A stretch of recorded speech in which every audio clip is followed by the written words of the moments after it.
My favorite pupil. Allow me to educate you.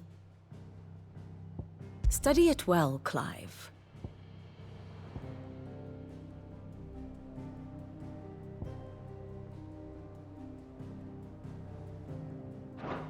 The state of the realm is ever-changing, Clive.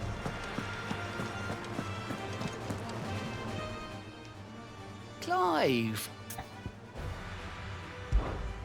Here you go.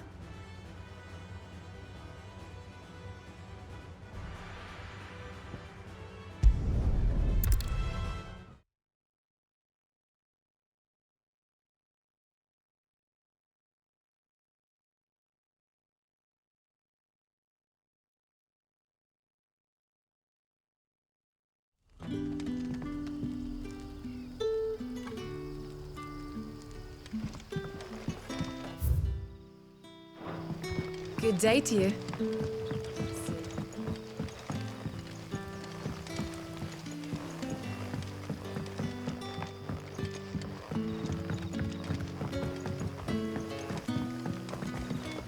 It's all but spent. What do we do now? The crystals we get from the tail are all but worthless. And we had to dig a new cellar. Hello, Sid. Ah, Clive. Your timing is exquisite, as always. I have a concern which you may be able to assist me with. Go on. There are whisperings afoot of shadowy figures having been sighted outside the village. Rustlings in the undergrowth, suspicious noises. My people fear that they are being watched. It may be no more than a surfeit of nerves, understandable in the current climate, or it may be the prelude to something altogether more dangerous. Given what I hope you'll forgive me calling your nose for trouble, I wondered if you might investigate. Of course. Excellent. You might begin by speaking with the good... All right.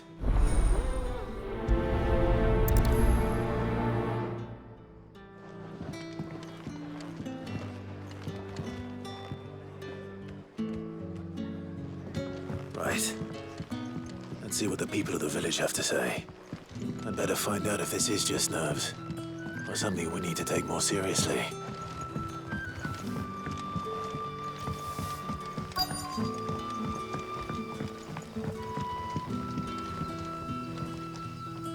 You all right, Sid? Something on your mind? There is actually. Can I ask you something? Quentin tells me people have mentioned shadowy figures out in the woods. Have you noticed anything unusual? Oh, that. No, sorry, can't help you. I heard the rumours, mind, from the lads working over at the vineyard, but none of them has seen anything either. All right.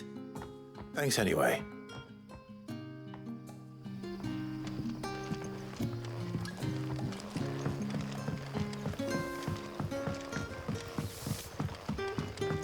The crystals we get from the tail are all but worthless.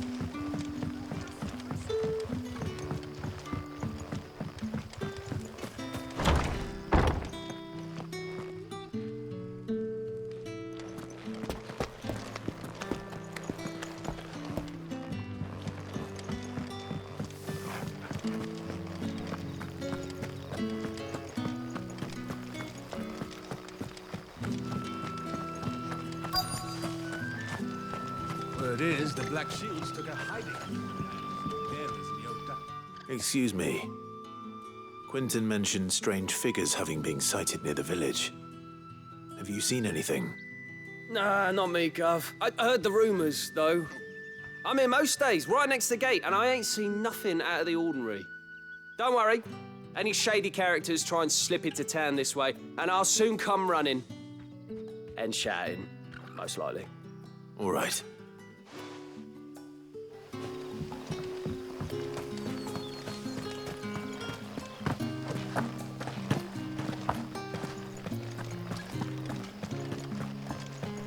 No use calling Ambrosia now.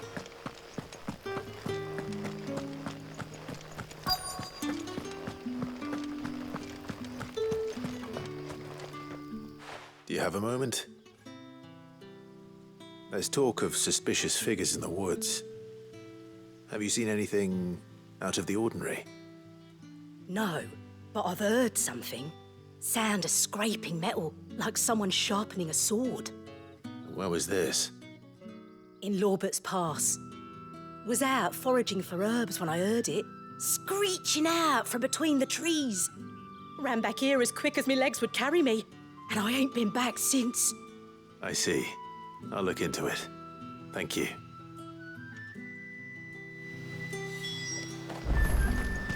Seems Lorbert's Pass is our best bet then. What do you say, Torgal? Shall we go and investigate?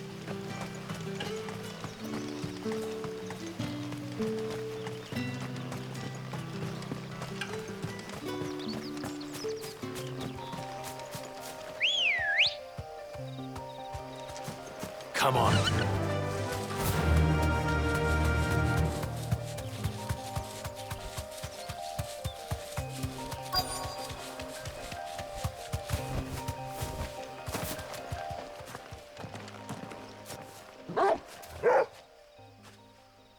You there.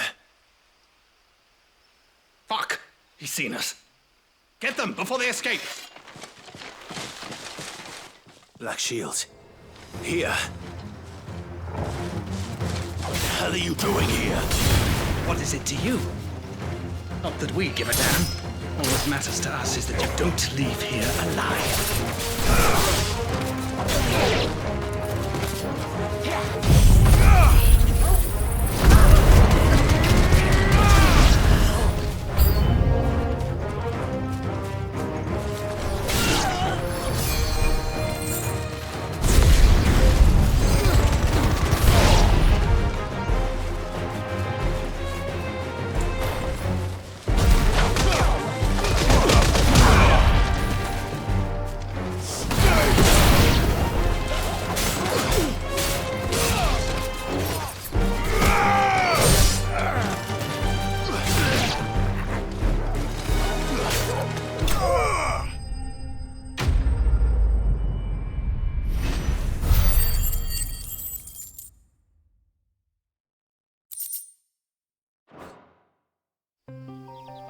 Why were they here?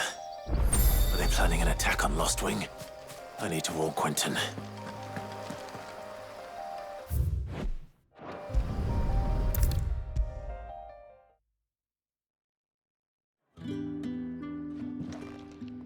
Clive, how goes the hunt for our sinister figures? I found some black shields hiding near Lorbert's Pass. They're gone now. Black Shields. The Empress's former bloodhounds, though they serve another master now.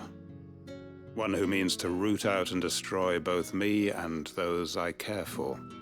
And it would appear the pack has finally caught the scent of its prey. Damn it all. I had hoped I would have more time than this. More time to prepare.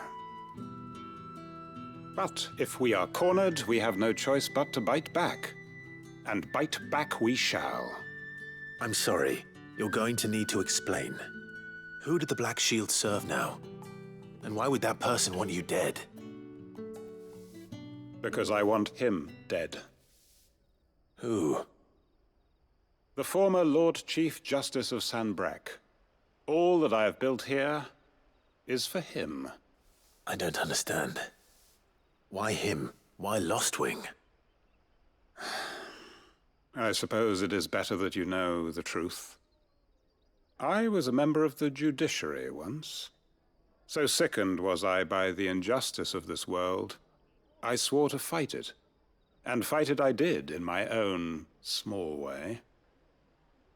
I saw more than a few corrupt officials condemned to the very cells into which they had thrown blameless innocents. Men to whom the law was but a scourge to turn against the powerless. And throughout, it was the Lord Chief Justice who backed me, who was my one true ally in the quest to see justice done. So what changed? I discovered that he hunted bearers for sport. I was a fool to think he shared my hatred of venality and vice. His support for me was no more than a facade. a means of ridding himself of his rivals, a mask to hide the rot beneath. I filed suit against him immediately. His response, however, was rather more visceral. He had my entire family slaughtered, and he faced no punishment whatsoever. I lost everything. My loved ones, my livelihood, my position, the faith I had once held that any modicum of justice might be achieved through the courts. So I set about enacting my own. I tracked down every soul who served him and slit their throats myself. But the man himself proved an altogether more difficult target. With money and power come protection. And so I saw that I would need an army of my own. I came here to Lostwing and began recruiting like-minded individuals. And everyone here knows this is why you do what you do. Of course. They too have lost loved ones to the bearer hunts. Seen faultless friends sent to the gallows to spare the guilty. All under the watchful eye of the Lord Chief Justice. Our wounds are the same. And our cause is the same. We are comrades. And our revenge is already in motion. We know where he hides, how numerous and well-trained his guard. What we did not know until now, however, was that his plans may already be in motion too. Quentin. Our time is short. He may move against us at any moment, unless we move against him first. My friends and comrades, it begins. Make ready for war.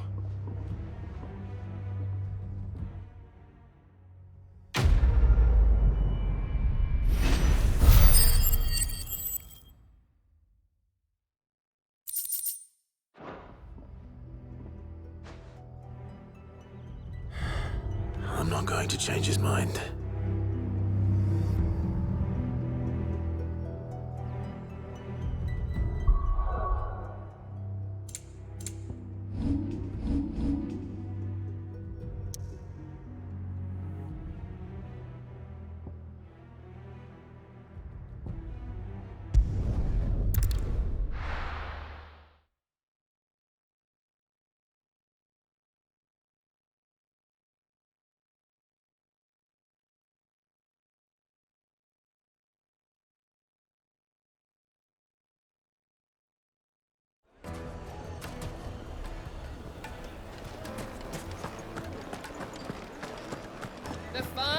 The most fragrant herbs and There'll spices. be from no the one to Prince man of the ship. Sweden. Gone, just like that. And without so much as a by your leave. What's the matter? It's my apprentice. He up and vanished while my back was turned. I'd go and look for him myself, but I've got a bakery to run. A bakery that's now short one pair of hands. Loath though I am to rely on the kindness of strangers, I'm at a loss. Please, will you see if you can find him? I'll see what I can do. Do you know where he might have gone? I wouldn't be surprised if he was off somewhere mooning at Drake's Fang. He used to work there, you see. Poor fool left his heart in its hollow. All right. Then that's where I'll start.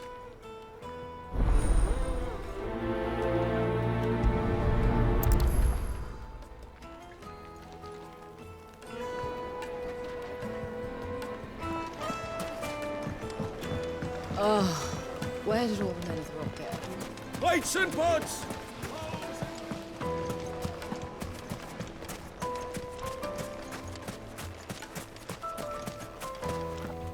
Good day, my lord.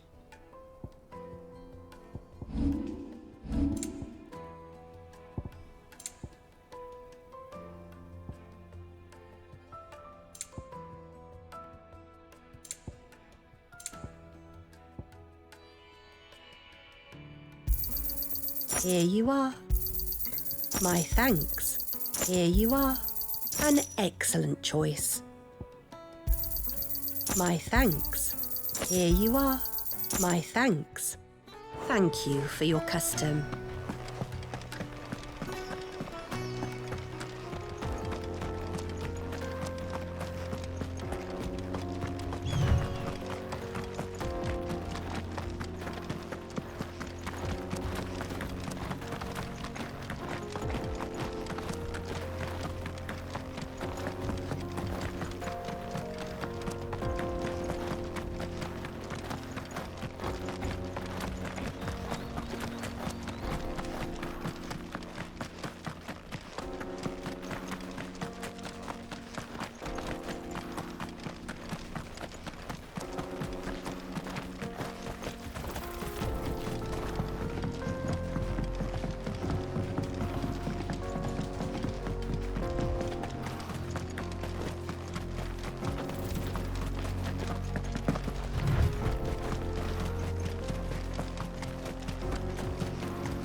Excuse me.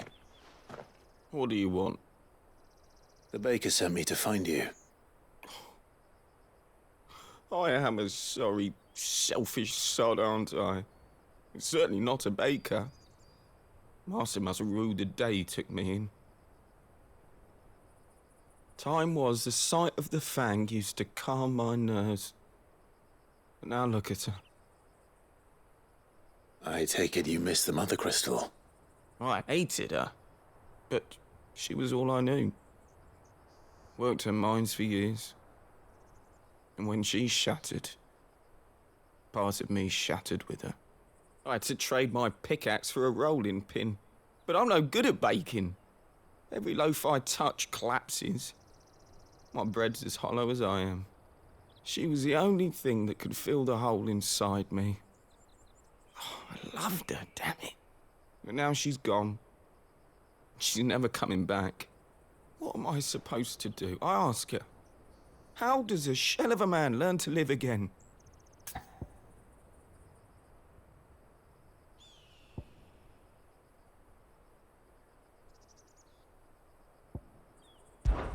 Focus on the job at hand.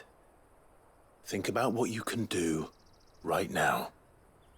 What use is proofing loaves when... Wait.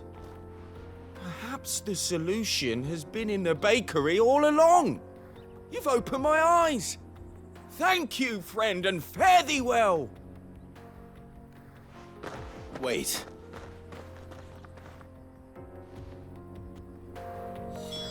Suppose you won't be needing an escort then.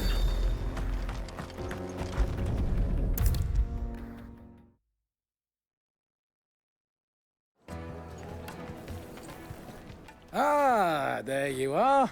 The man who lit a fire under my wayward apprentice. Though I worry you might have stoked the flames a little too high.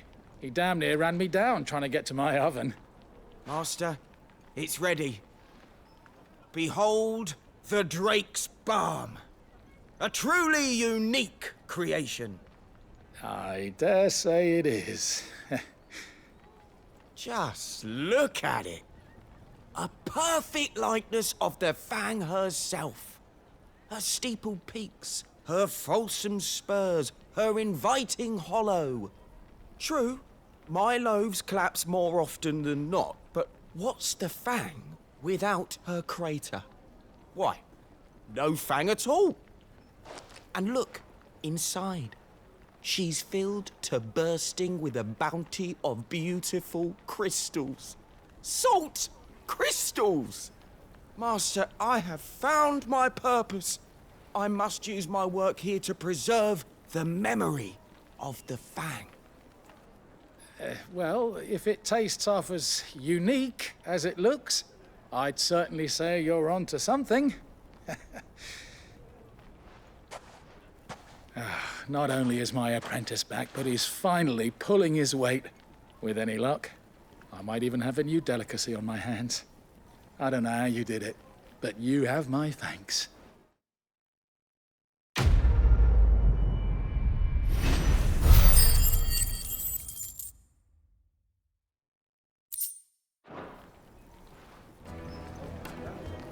Now, do something. I know you... Oh, where did all the men of the rock go? Made from the stoutest stoneware.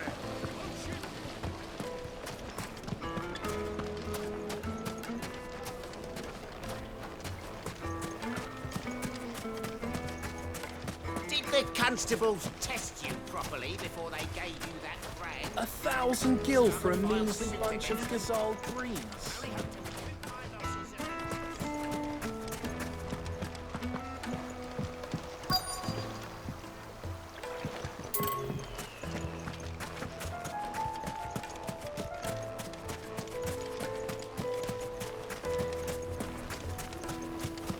Won't you come and play, handsome?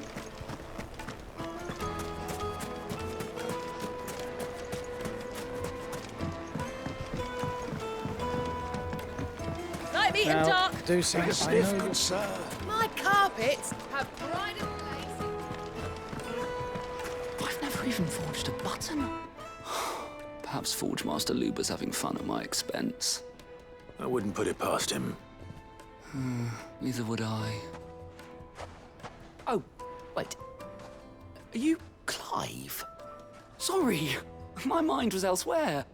I'm Sava, Master Luba's least accomplished apprentice. Soon to be former apprentice if I don't pass this test. Maybe I'm just not the resourceful type. People are buying up weapons faster than the Briar's Kiss can forge them, and here I am, unable to make a decent bit of kitchenware.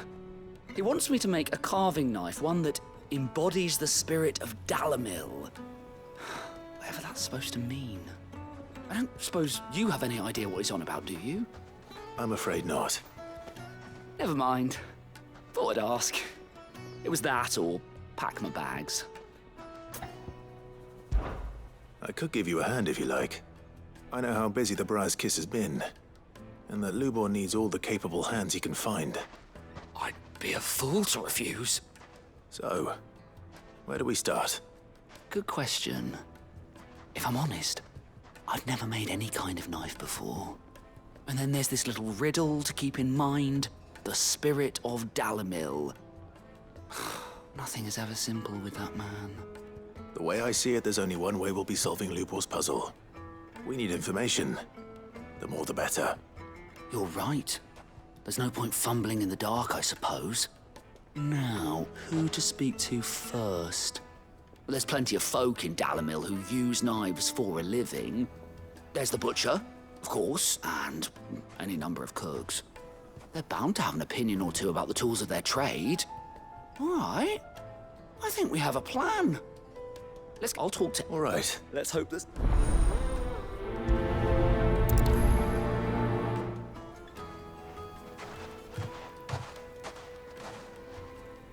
Trust Lubor to take a simple test and turn it into a riddle. I'd better get to it. Yes, there. Now, Dusan, I know you're keen, but Welcome, sir. What can I do you for? A question, if you don't mind. I need to know what makes a good carving knife. You a blacksmith or something? Something, I suppose. Fair enough. Knives, is it? First and foremost, it's got to hold an edge. Most knives will make it through fat, no problem, but sinew dulls cheap steel in no time. Give me a blade which can slice through anything that crosses my chopping block, and I'm a happy woman. So a knife that stays sharp. Makes sense. leave some for the rest of us. Oh, where did all the men of the world go? Plates and pots! Bowls and basins!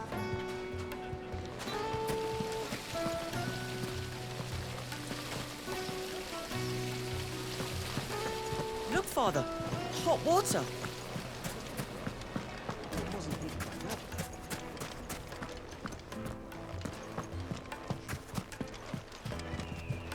Won't you come and play, handsome?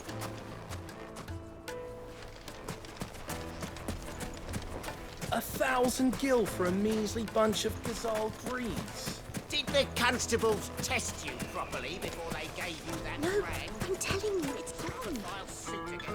What is it? I'm in no mood for chatter. Sorry. Do you mind if I ask your trade? Hunter? I have Has to be able to put up with some punishment.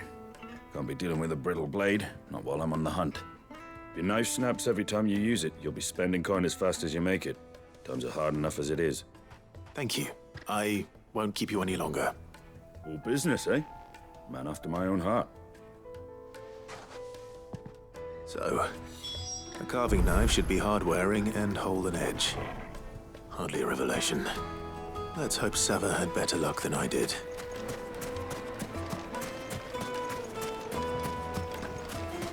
Just look at the detail. Made from the stoutest stoneware. Now, do some. The most I know fragrant herbs. The finest fabrics!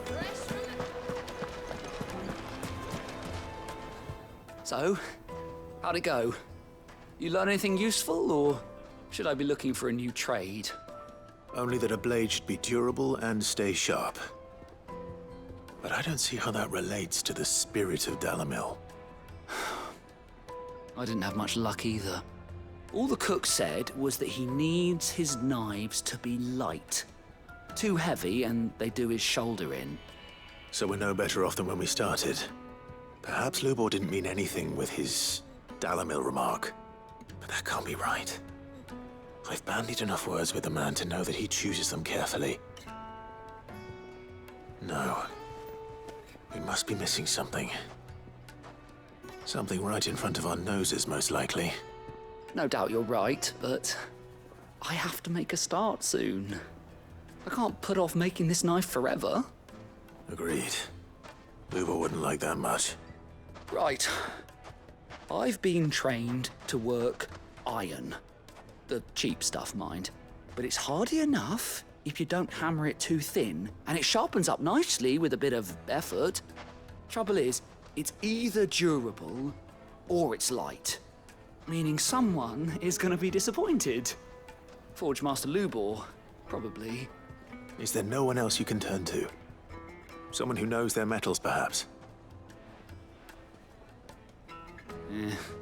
The other apprentices know better than to help me with my test. But maybe there is someone I could turn to. A merchant, a favourite of Forge Master Lubor's, who sells metals to tradesmen passing through the Valcroy. I bet she'd know a thing or two.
Any luck? Or will you be needing help with your bags? Well, I asked her, but... you tell him. If you're looking to make a knife that will impress a master like Lubor, there are options. They're just not that viable. Featherlight adamantite knives will get passed from generation to generation, never needing so much as a lick of the whetstone. But adamantite ore is unique to ash, so doesn't come cheap. And it's beyond my skill to handle. Unique to ash. Are there any materials unique to Dalamil? Something which could be mixed with iron to refine it. Make it lighter. What are you getting at? You said that Lubor trained you to work iron. Then that's what he'll expect you to use. But he would have known that it would either be too heavy or too brittle for a carving knife. Perhaps his Dalamil remark wasn't a riddle, but a hint. If it's cheap metal you're using, then there's always limestone, I suppose. Folk first settled Dalamil to get at her mineral deposits. And, if you know the trick, it can be melted down in the furnace to drive out impurities from low-quality iron. Bloody hell! That must be it! I don't suppose you know the trick, do you?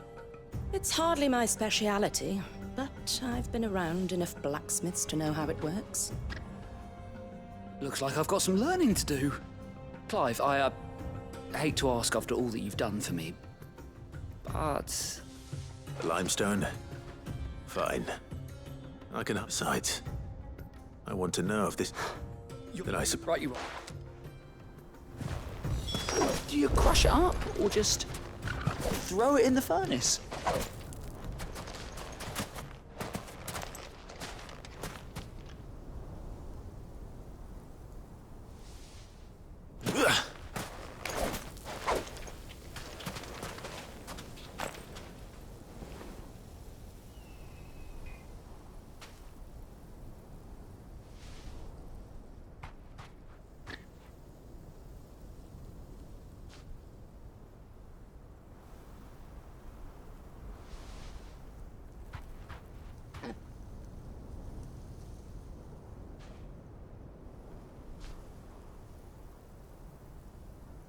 Come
on.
Straight home now.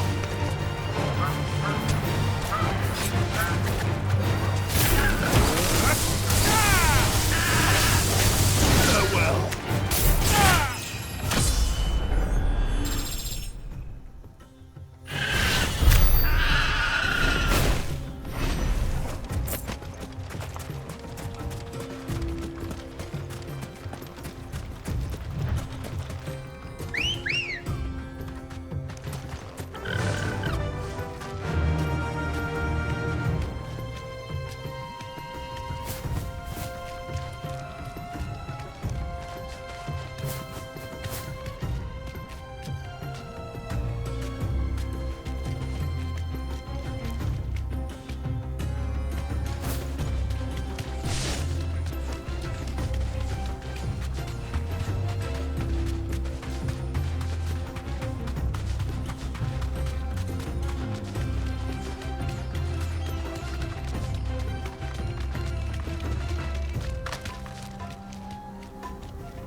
Be safe.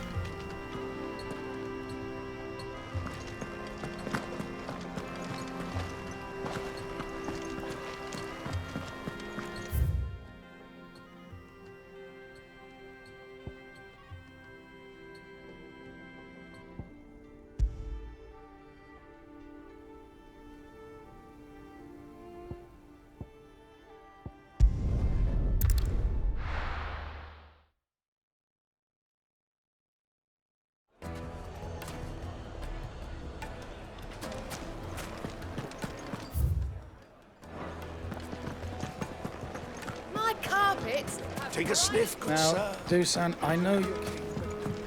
Oh, where did all the men of the rock go? Ran out of gear. Plates and pots!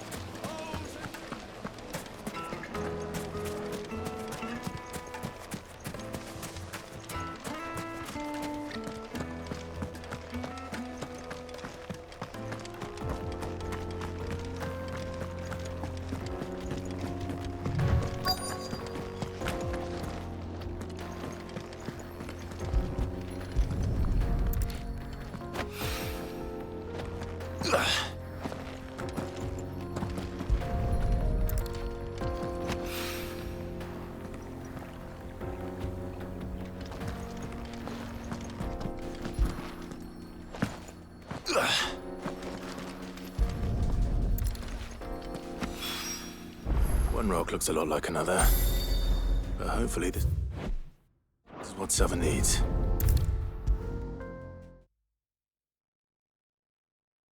Master Lubor says Drake's fang has fallen. Does that mean that... I wasn't sure how much you'd need, but I hope this is enough.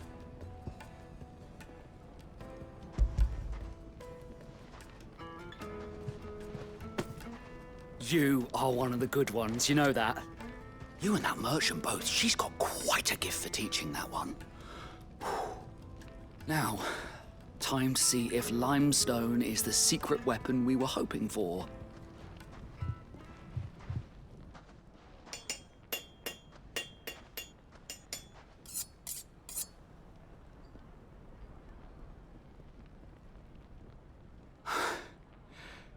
A knife forged from the very rocks of Dalamil. It's a fine-looking blade. That sounds like my cute... I'm sorry, Forge Master Lubor. Let's take a look then, shall we? First things first, Sava, do you think this is a carving knife worthy of the fine people of Dalamil? I'd like to, What do I think indeed? It's sharp, and it's heavy. Heavier than it... You might not think it just to hold... It looks like someone paid a visit to the limestone was a step in the right direction, granted, but one that still leaves you short of the mark. And I was so certain I had it all worked out. I don't know who you found to teach you that little trick, but it certainly shows initiative. Next question. How much do you think I would charge if I'd made this? Well, if it took you even a fraction of the time it took me, I would say you could demand a heavy purse. And who would be able to pay that? The butcher? The hunter? The cooks over at the inn? Dalamil is home to humble traders, not wealthy lords and ladies. Rule number 1... Yes, Forge Master. This is just about passable. But only just. I'd say you're worth keeping around a little longer, starting tomorrow. I will. What would you do if you were asked to forge? I'd do what I always do. Ask who it's for. If it was for the butcher, I'd make sure it holds an edge. For the hunter, I'd make it as tough as Titan. For the cook, light as a feather. And for the nobleman, I'd make it cost an absolute fortune. There goes a master, all right. It looks like congratulations are in order. I couldn't have done it without you. So much for the Forge Master's riddle, though, eh? The spirit of Dalamil had nothing to do with limestone or anything much at all. Meaning, I had you run around for no good reason. You've passed your test. That's all that matters. You'll have a forge of your own in no time. And when I do, I'll craft you the finest carving knife you have ever seen.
Master Lubor says Drake's fang has fallen. Does that mean the furnace is going to stop working? Maybe.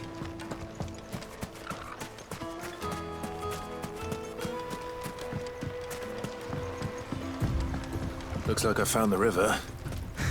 Where's Gav?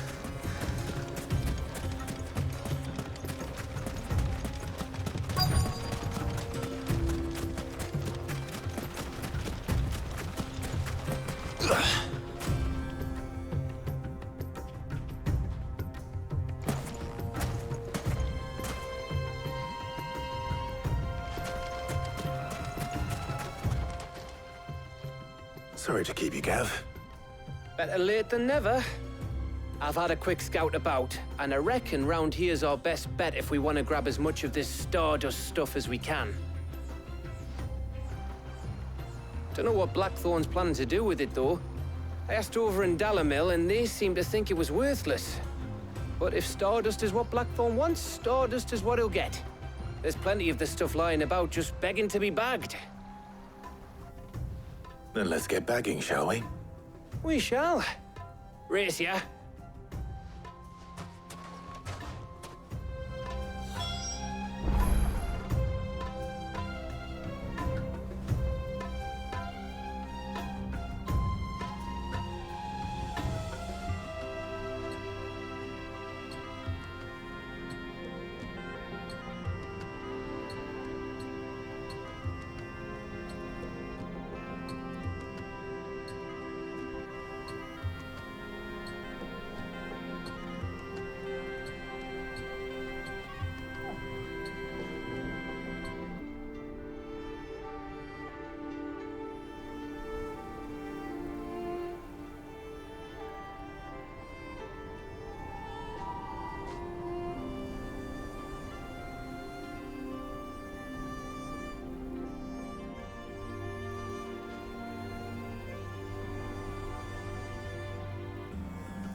This is stardust. It just looks like black sand to me.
That should be enough for now. Let's see how Gav's getting on.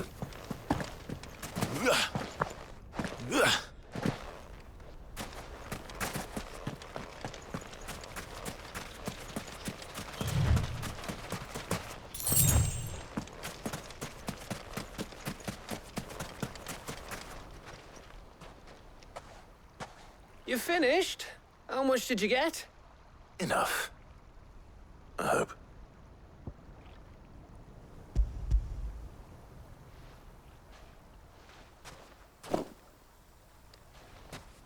Oh, you win. That might even be enough for old Blackthorn. Hey, before we go, do you mind if we have a chat?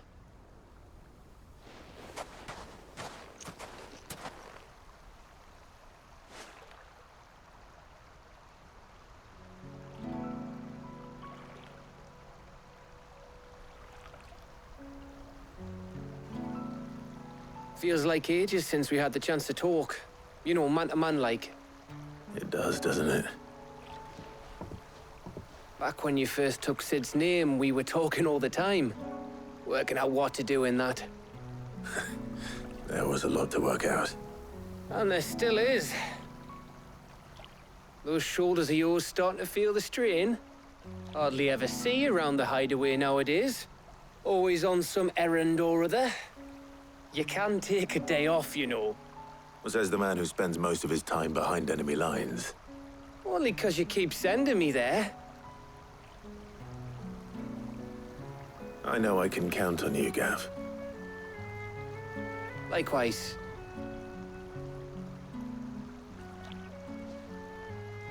So you keep sending me wherever you need to, and I'll keep going. Safe in the knowledge that I have a home to come back to. Thanks to you.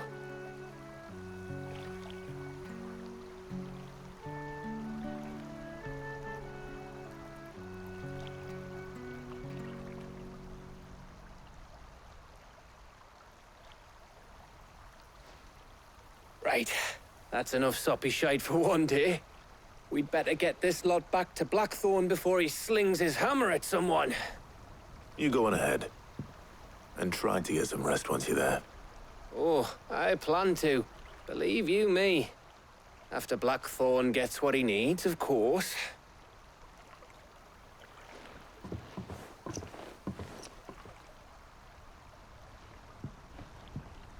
Right. Ready to go home, boy?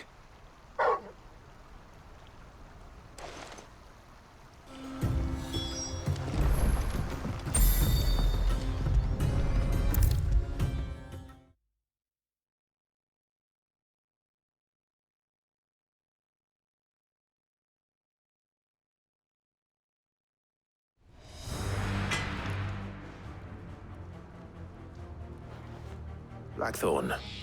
Got everything you need? Yeah. Yeah, I do. Cheers for the stardust. Should be enough to be getting on with. We should go out on maneuvers together more often. You're beat sneaking around on your tud all the time. I'll make a start on putting this thermal plating together then. It will take some time, mind. So if you've got other things to be getting on with, I could do without you breathing down my neck. Thank you, Blackthorn. I'll let Mid know construction's underway.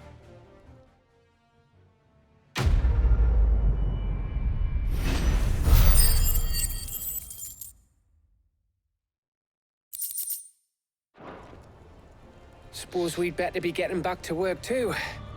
Give us a shout if you need anything.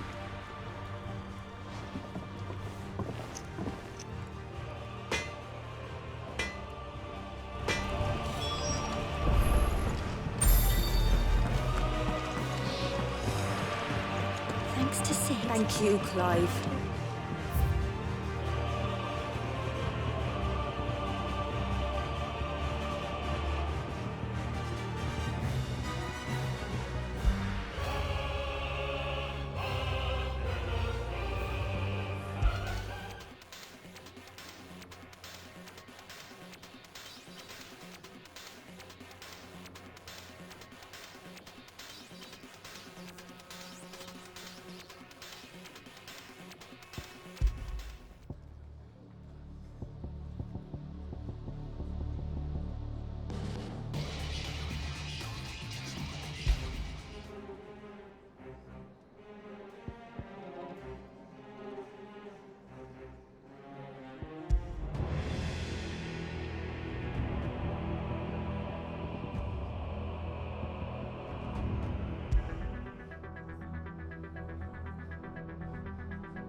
What can I get you, Sid? Honestly, Sid. Do you hear that, ladies and gents? The next round's...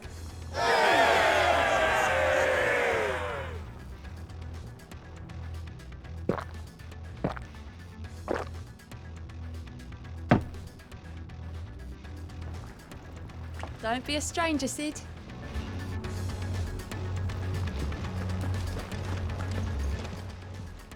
Well, don't just stand there, go.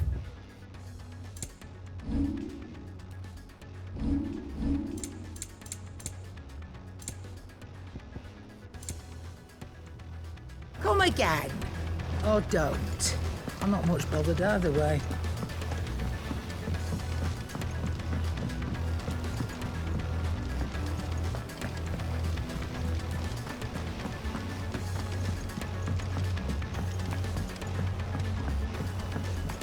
We're seeing troops amassing at every corner. Oh, I wasn't expecting you back so soon.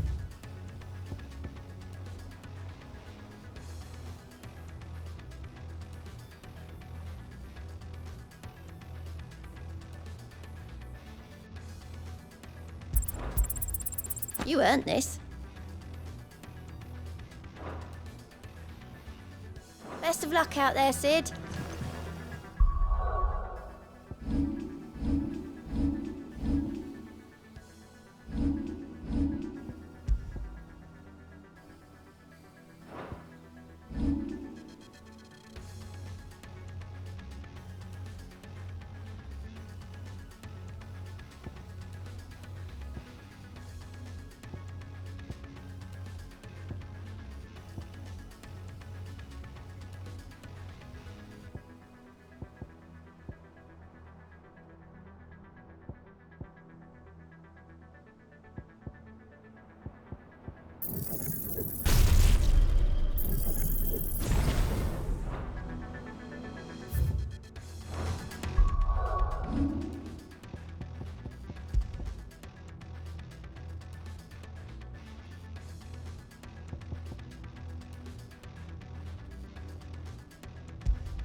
Crack the crystal too? You're joking.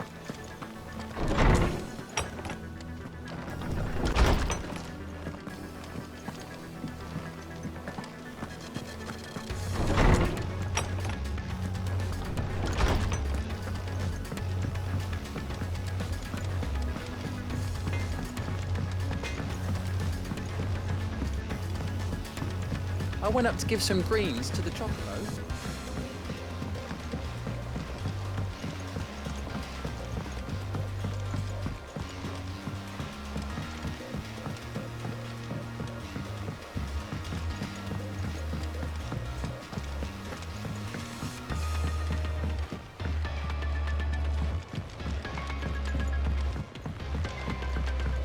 Editors started reading books that don't have any pictures in. I think Mid might need some help.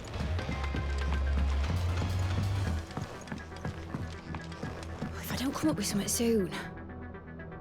You'll be pleased to hear that Blackthorn's started work on the plating. Excellent. 1 down, 2 to go. So, what's next? The helm, of course. For this, we'll be repurposing fallen scrap. Salvage from the ruins? I thought that material was all but impossible to work. Ah, but we don't have to. I'm sorry. Just so happens there's one particular ruin that's broken into exactly the right shape and size pieces for what we need. What's the name back there? I'll give you all the details. What's her name? Right.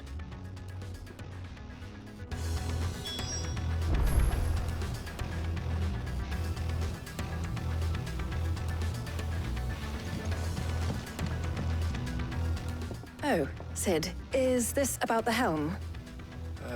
Yes. Mid said I should speak with you. I'll show you the plans then. Here you see the mithril engine, in which mithril is burned to generate heat. That heat is then harnessed to produce motive force. Excess heat is dealt with by means of the thermal displacement stack, which disperses it into the surrounding air. Now, were we to rely on thermal plating alone to achieve this effect, the rate of excess heat buildup would far exceed the displacement coefficient of the plating. In other words, the reactor would overheat and eventually explode. This is where the helm comes in.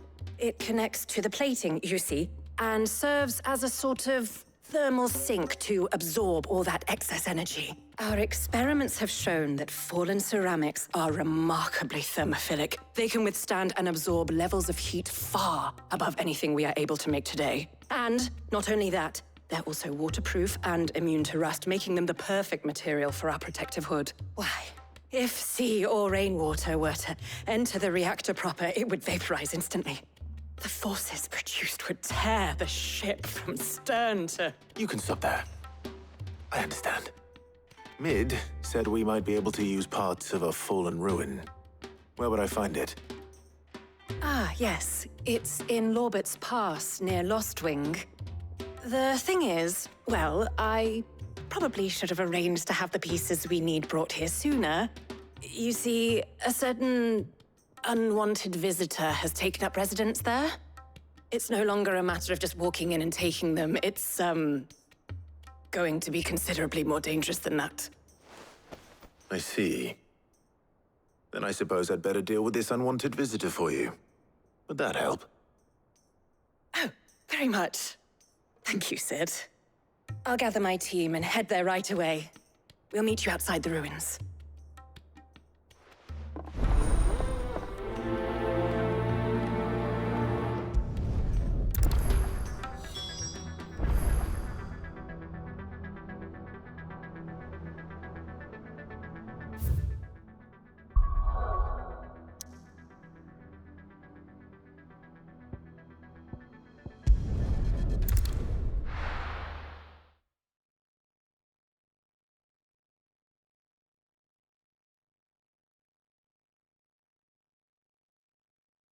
I'll be taking you all to a storehouse in the Bales.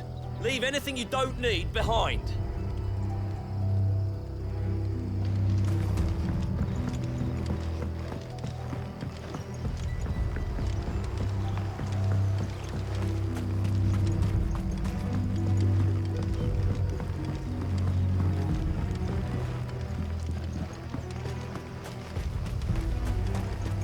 If you're ready, leave at once.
Good girl. Faster!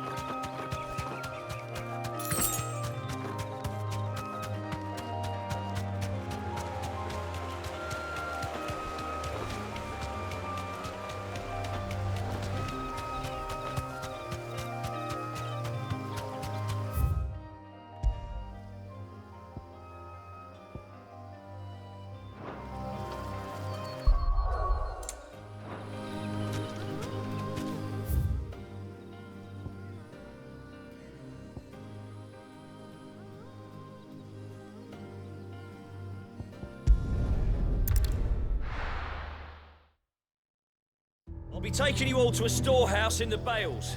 Leave anything you don't need behind.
Oh, there you are, Sid.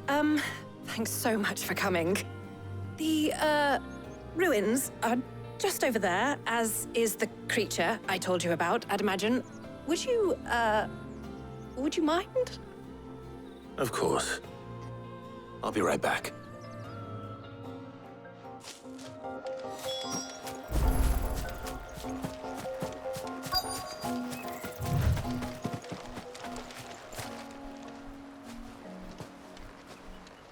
Anybody home?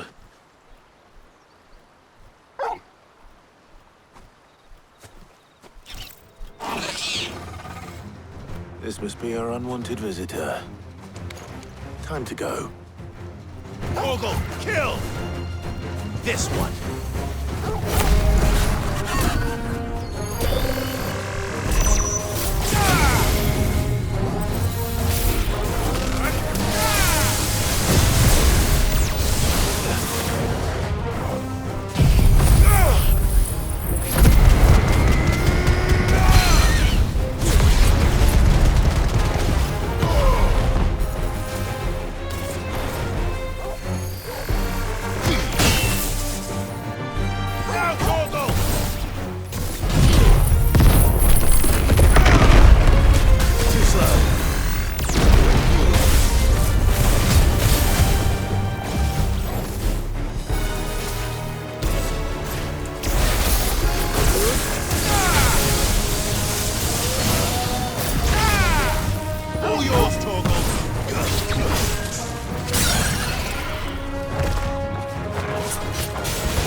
The things I do for you, Mid.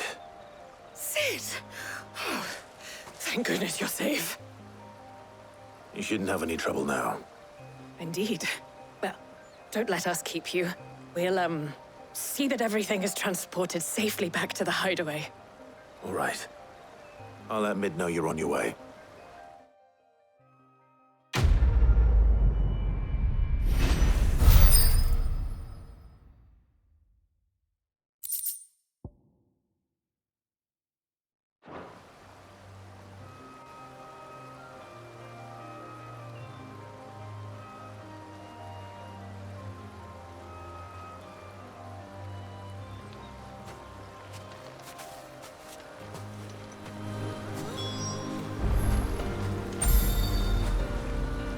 boy.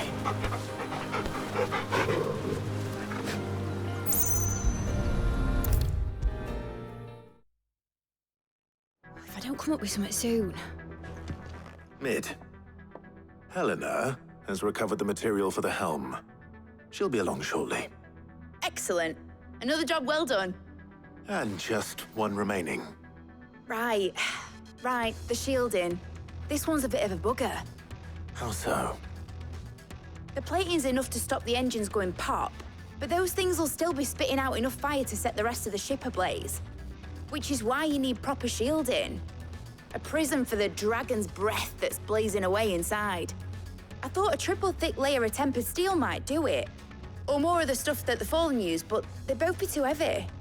The helm and the plating are bulky enough as it is. Add any more weight and the whole ship would be at the bottom of the briny before we'd even started. I need something light. But I've racked my brains and I just can't think what would do it. Well, if I were in need of obscure knowledge, I know whose counsel I would seek. Harpocrates. Tomes? Yeah, well, I'd thought of that, obviously. I've got all the details written down here. Can you take this to him, see what he makes of it? Right away.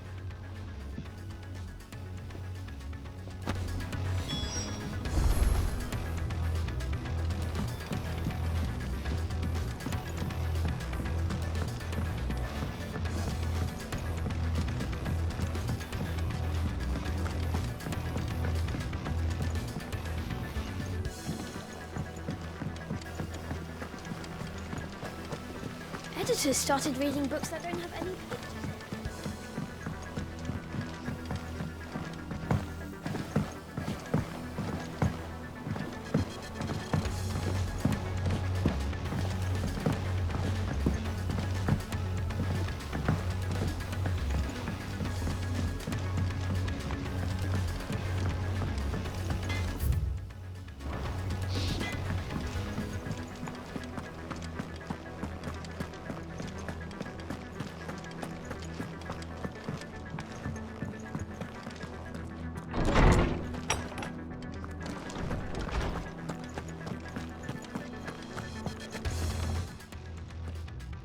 Harpocrates, do you have a moment?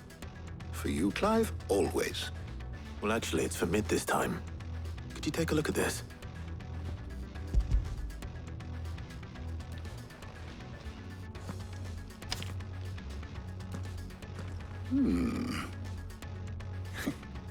Shielding for a mithril engine. Whatever will that girl think of next? And what are these notes around the edges? She has some specific requirements for the materials. The shielding needs to be able to resist extreme heat on the inside, and yet remain cool enough on the outside not to set the ship alight, while also being light enough not to sink it.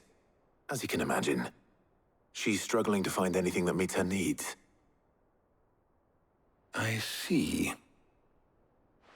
I wondered if you might know of a solution, or if you might be able to search the records for one. Perhaps it is not a different material she requires, but a different approach. What do you mean? Consider the lake we have made our home. Its blighted waters eat away far more quickly than fresh water or even brine, at timber and steel alike. And yet, we have made a home here from those very materials nonetheless. We have. But Bardolph must varnish every board twice over to keep it from rotting. And Obelus complains that without a constant supply of pitch. I see. Early Gregorian histories speak of a preparation known as moon dew. It is said to be able to resist even the most ferocious flames. Before the dragoons tamed the worms and wyverns of the realm, nobles would daub their castle walls with it in order to guard against dragon fire. So if we could recreate it... It might be applied to some material or other in order to provide the protection Mid requires. As to how best to apply it and to what material, perhaps Bardolph and Obelus might be of assistance. I shall speak to them and see what wisdom they might have to offer. If you would be so kind as to procure the necessary ingredients, I shall discuss the specifics of how it might be most effectively put to use with our two friends. The knowledge of the past may yet prove useful to we of the modern era. Thank you, Hippocrates. And since you're asking others to help you, perhaps I should too.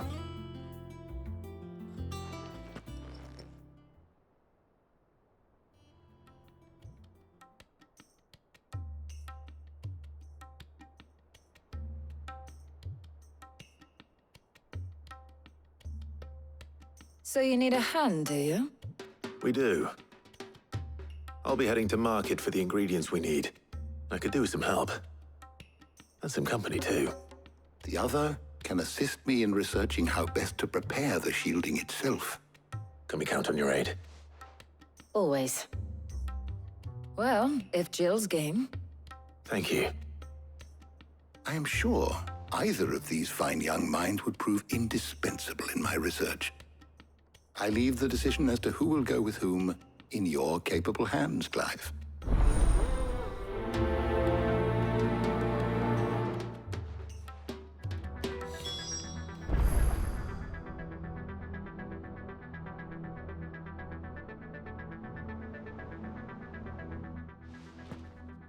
So, Clive, have you made your decision? Who will accompany you on your little excursion?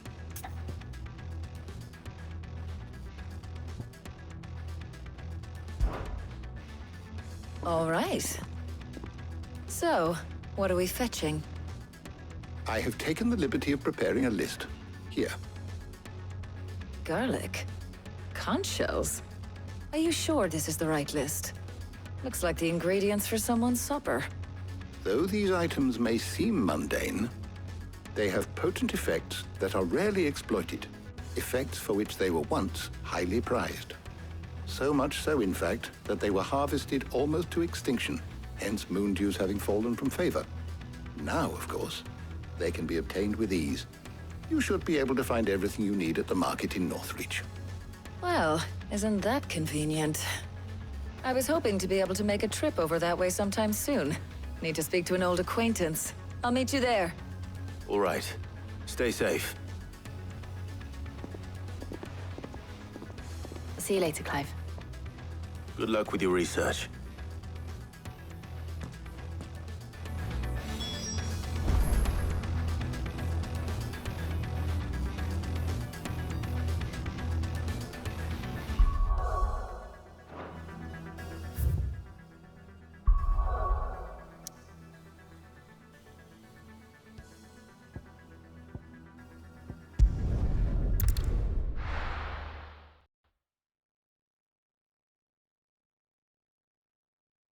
Now, where's Taya?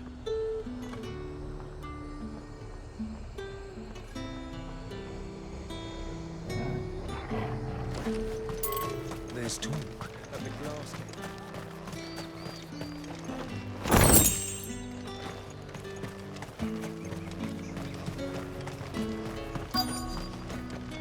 Welcome, welcome.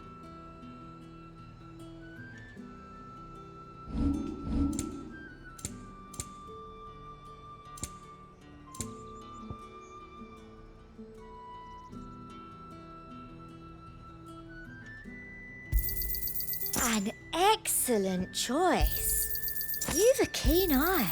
I do like a customer who knows what he wants.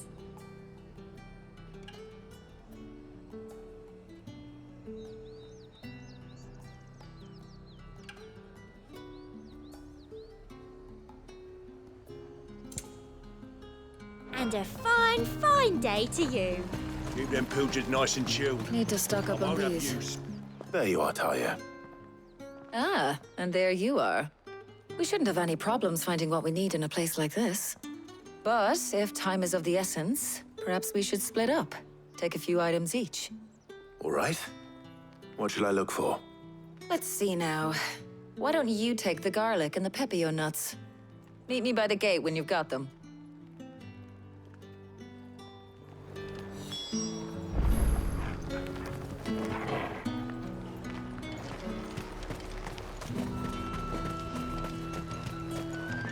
Oi, don't touch anything.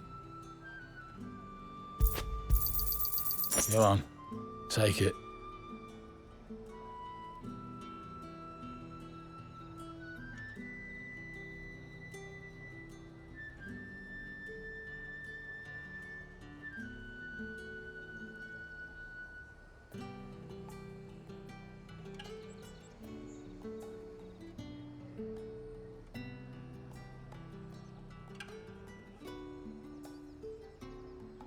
Thanks for nothing. How the hell is anyone supposed to afford that?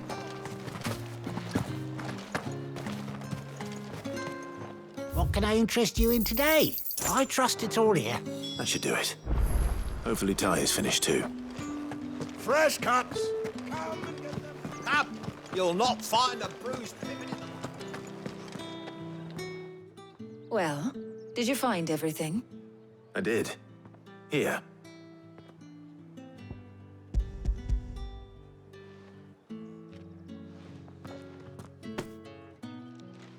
Garlic and pepio nuts. Job done. We should get this back to Tomes then. He'll be waiting.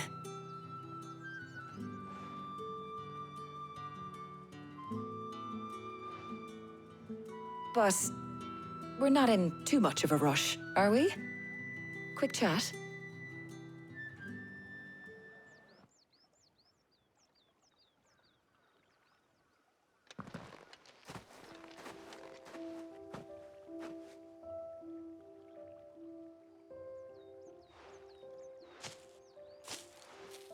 Do you know, I think this is the very first time we've been out on an errand together.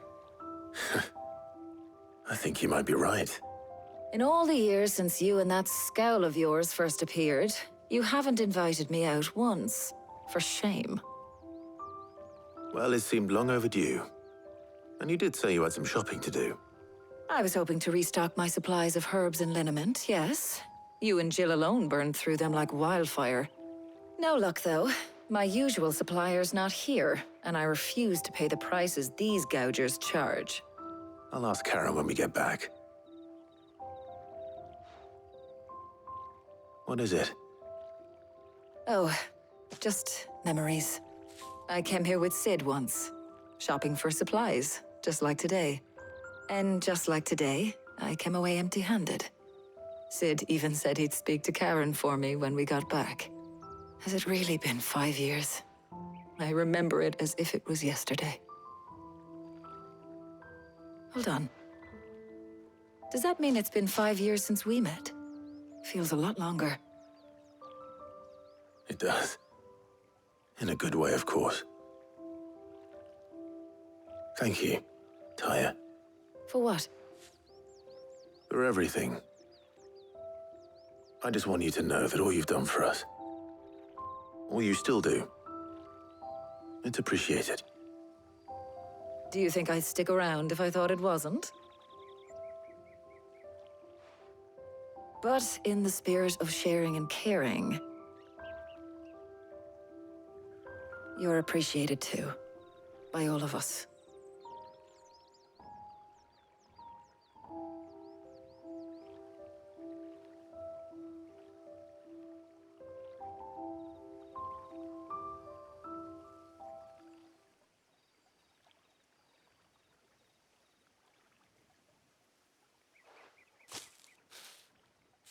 Well, I think we've tarried long enough. I ought to get these ingredients back to Tomes so he can make up this concoction of his. I'll meet you back at the hideaway, all right? All right. And thanks again. I heard you the first time.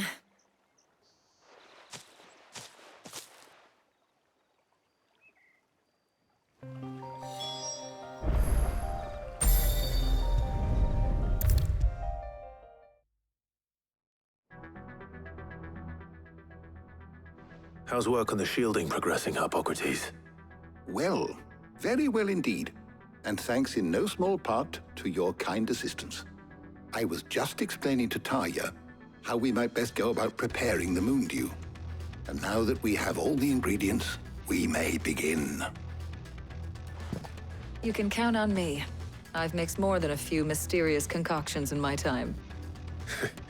I'm sure you have. What about the shielding itself?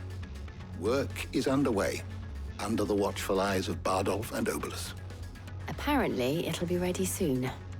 Thank you. All of you. Right then. Jill, would you join me in the infirmary? Many hands make light work and all that. Of course.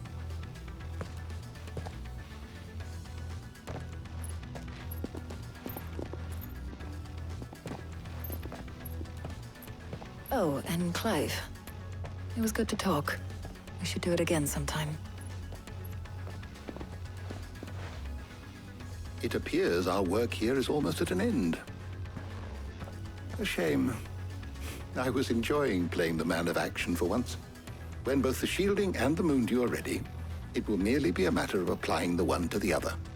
Followed by a rigorous process of testing and retesting, of course. Perhaps someone ought to warn young Mid of that. Leave it to me. Thank you, Hippocrates.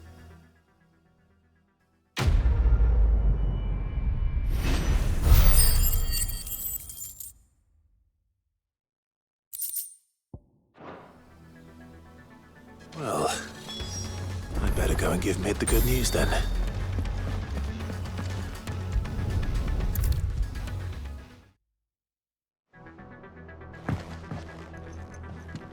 Sorry to keep you waiting, Mid, but you'll be pleased to know that work on the shielding is underway. You found something for it? In a manner of speaking, Hippocrates knew of a substance that's highly resistant to heat, a coating that should provide the protection you need. He's supervising the construction and testing of the shielding as we speak. Brilliant! I knew you wouldn't let me down. Don't thank me. I'm just the errand boy. Right then, better start working out how to bolt all these bits together. To the Black Hammer!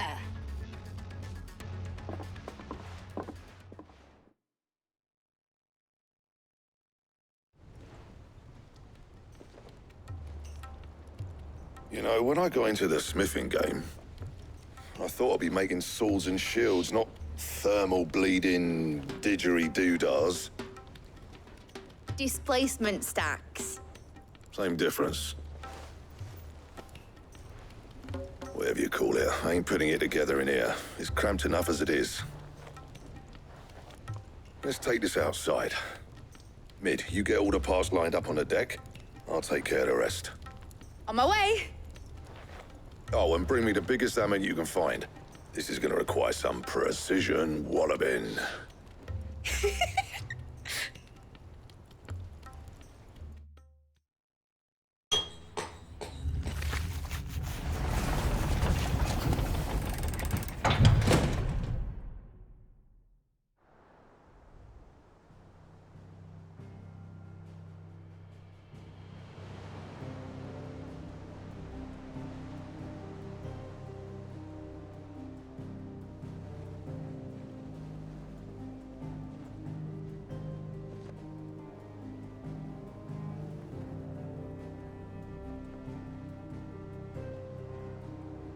It's finished! It's finally finished! Thank fuck for that. I'll be feeling my hammer arm for weeks. Thank you, Clive, Blackthorn, everyone. That's one down and just 3 more to go. I'm sorry. Oh, didn't I tell you? The Enterprise has 4 mithril engines, and we'll be needing a displacement stack for each. You don't mean... Don't worry. Now they've got a finished one to work off, my gang in Canva can build the rest. Good luck to them, I say. Right, I'm off to get a sling for this elbow. Any other work comes in, keep it to yourselves, eh?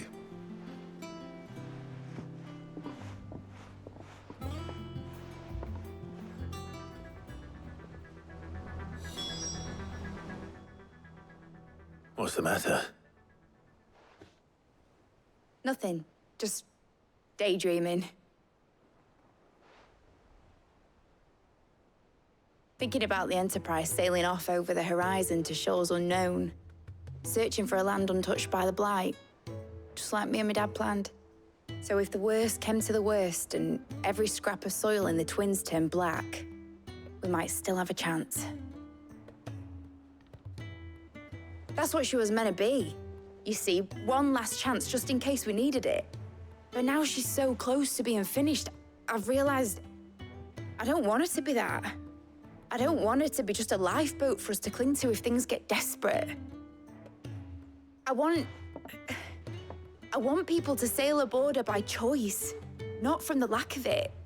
In a world where we're not just trying to survive, but where we can actually live.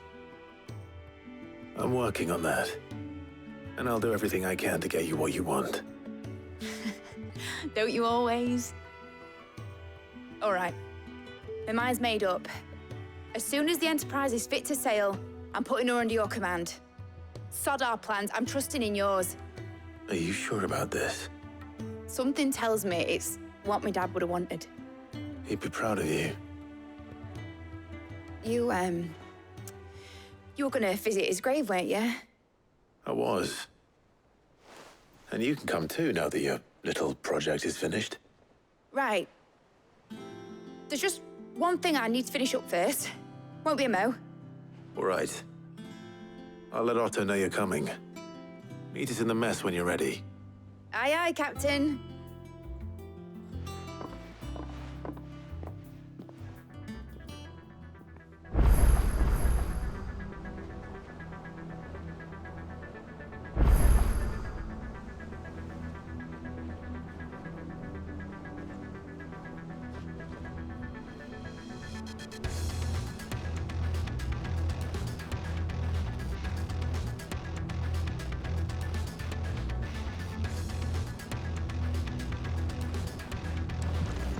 Mid told me she was building a ship.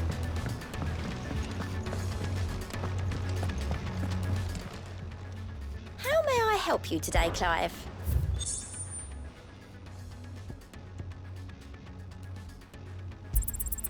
You earned this. Best of luck out there, Sid.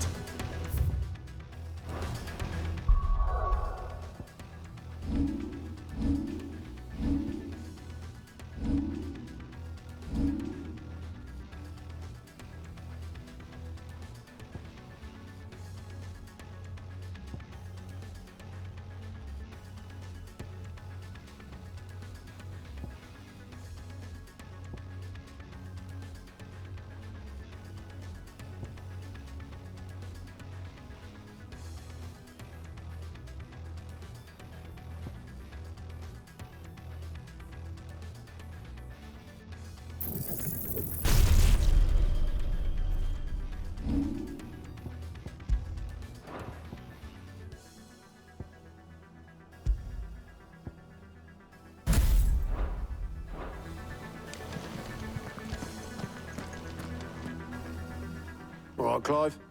Asterix. Mid finished sending half the hideaway traipsing across the twins, has she? I swear, that girl'd do anything to put off visiting her old dad's grave. No excuses now, though, eh? Not quite.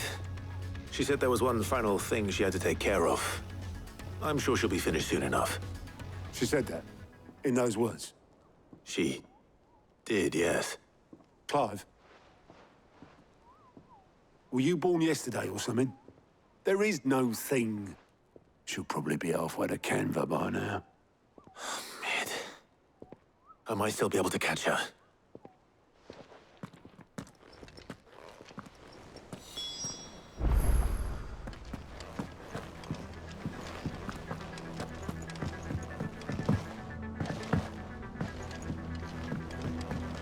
Is that the thing Tomes helped with?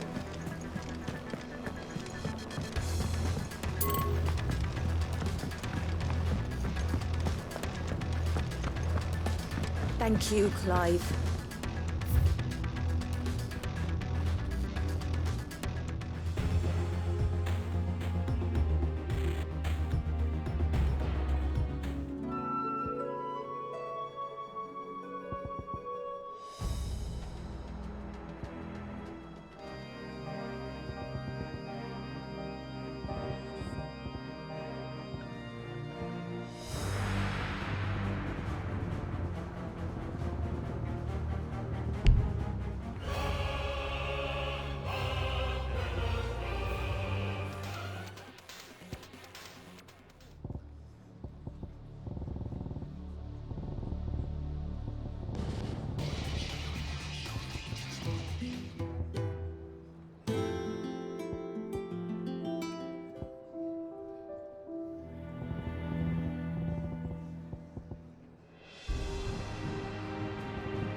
don't just stand there, go.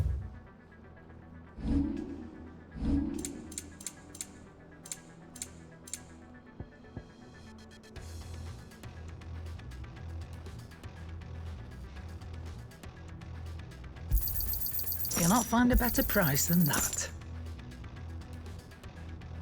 Is that all?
Obelith, have you seen Mid?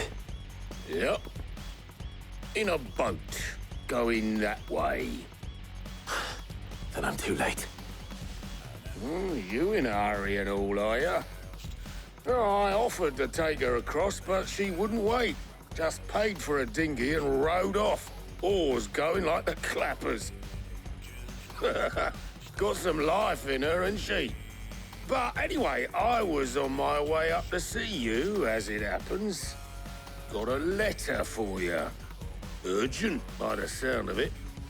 One of your uncle's men said I was to hand it to you in person, post-bleeding haste. And you're here now. Thank you, Obelith. Don't mention it. What tidings, Uncle?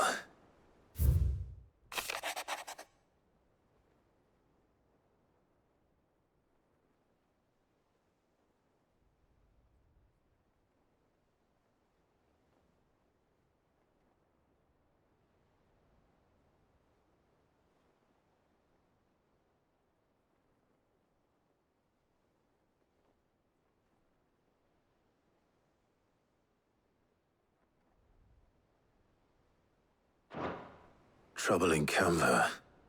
Well, I'll need someone to keep an eye on Mid.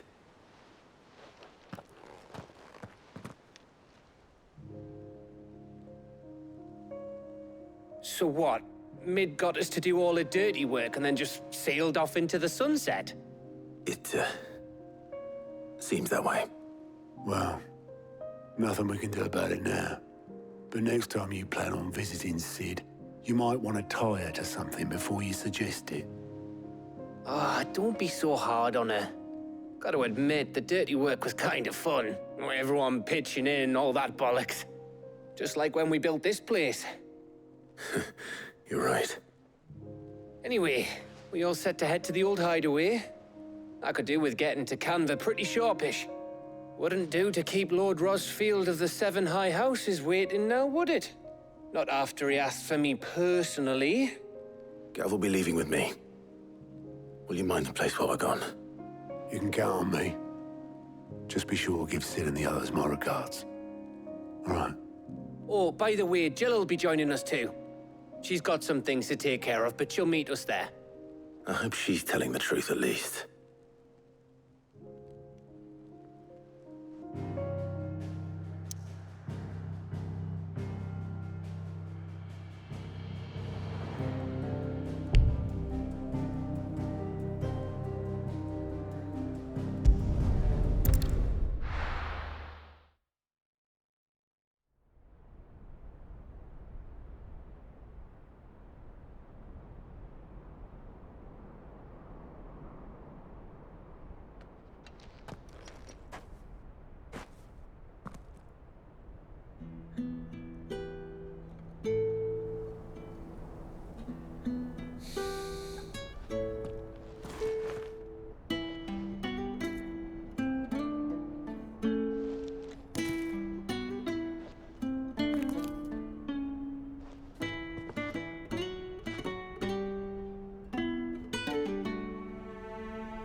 Well, Sid, I remember what you told me.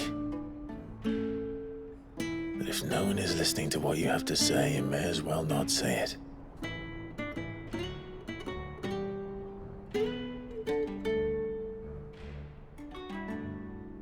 But I will say this, old friend. Hugo Kuka is gone. His shadow looms over us no longer. It's a pity the Phoenix can't be in two places at once. If he'd have been with us, maybe he could have done something for the lost. Not even the Phoenix can bring people back from the dead. Life has a beginning and an end. So we must live while we have the chance. And not as slaves to the crystals, but as free men. May we join you?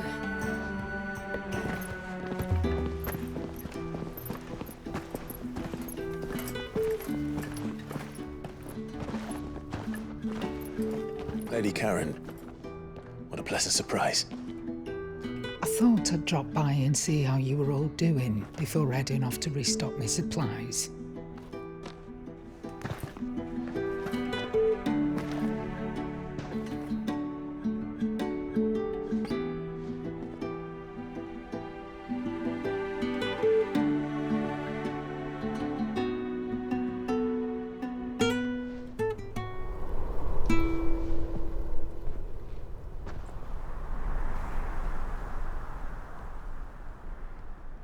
It wasn't the most scenic view back then, but it were never as bad as this.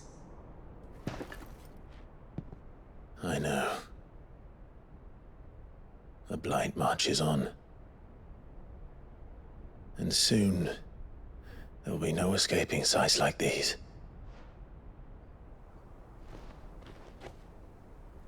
So our mission remains unchanged. We cannot stop until every Mother Crystal is gone, and their thirst for ether with them.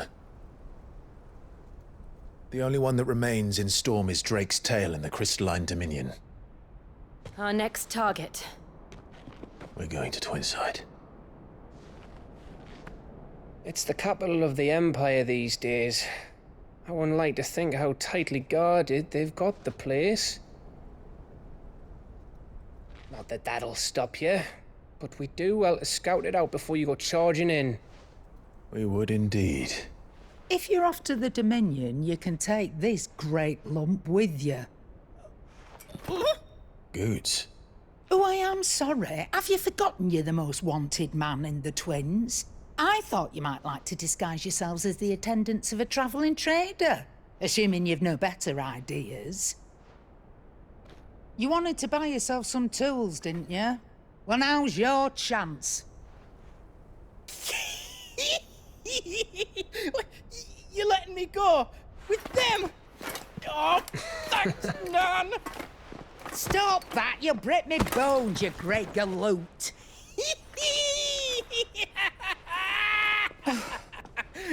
There's a caravan that runs back and forth between the Dominion and the Bocklad markets. It's managed by the Merchants Guild. Just show them Goots' traders pass and you'll be on your way.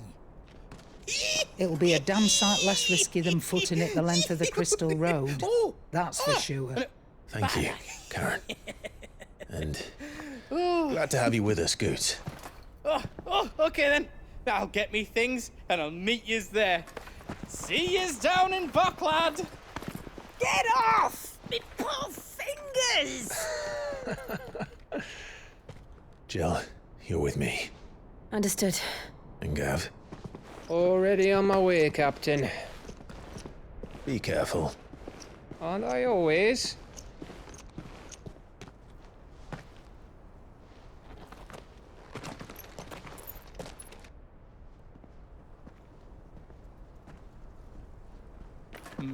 Do you see that, Sid? Your protege's making a proper little outlaw of himself.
How are you feeling? Better. Thanks to Taya. I'm glad to hear it. And Torgal helped too. Didn't you, boy?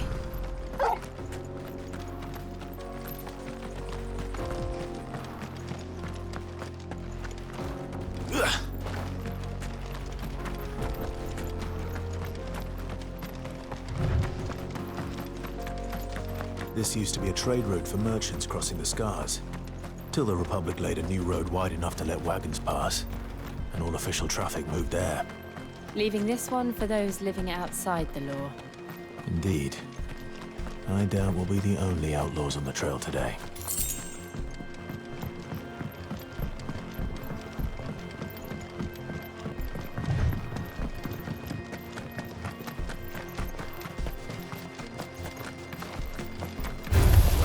Time to fight.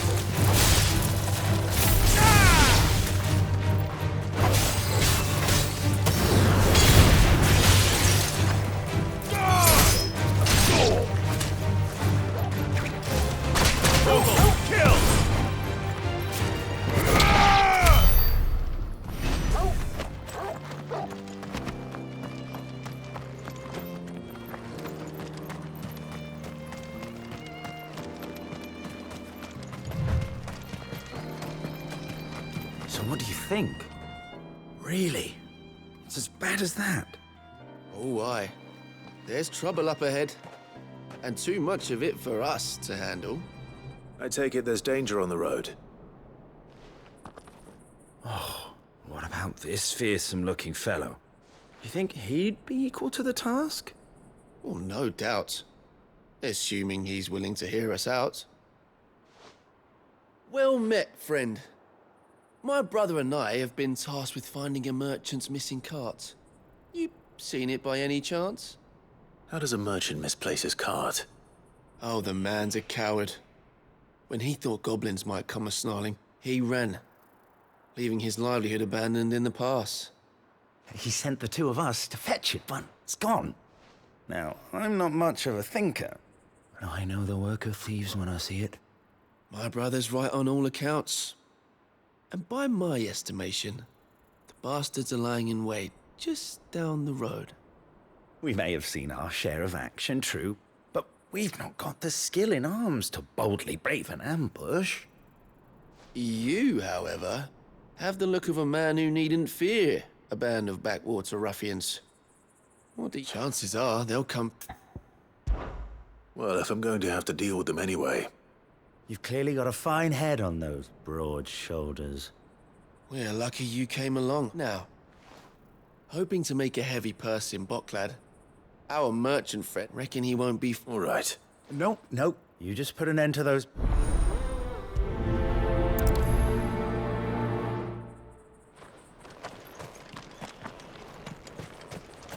I'm not sure I trust those two. But if there are bandits lying in wait, I should probably take care of them.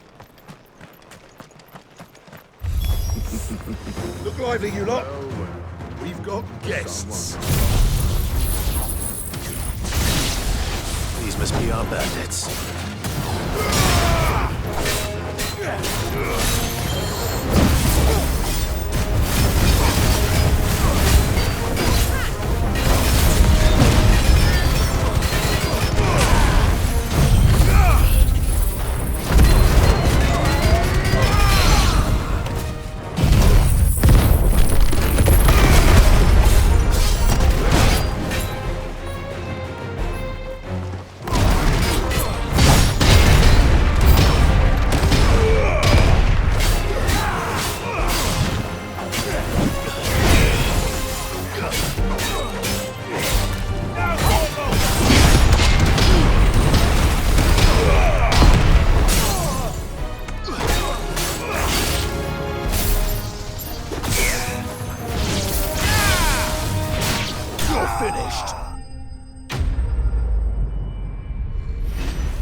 That's them dealt with. Now, where's that cart?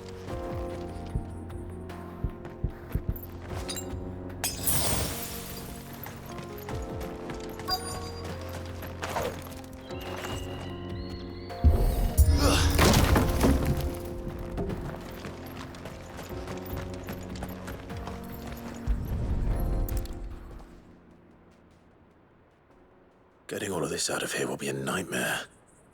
Seems we've found ourselves the right man for the job, wouldn't you say? Found the cart and didn't leave a single bastard breathing. Our merchant friend will be delighted. And how exactly will he be getting his goods out of here? You leave that to us. After all, it'd be wrong to make such a fine warrior haul cabbages to market. You've done your part. And that's all you need to worry about. Here.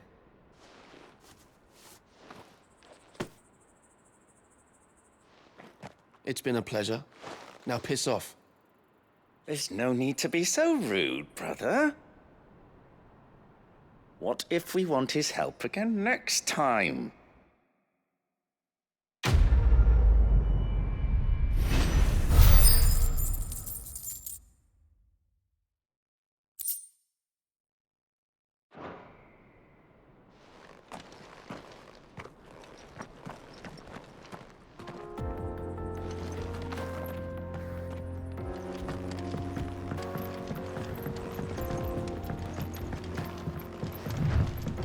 I see the Dalmex lag behind Rosaria when it comes to bridge building. The fallen ruin should hold, at least. The path continues on the other side.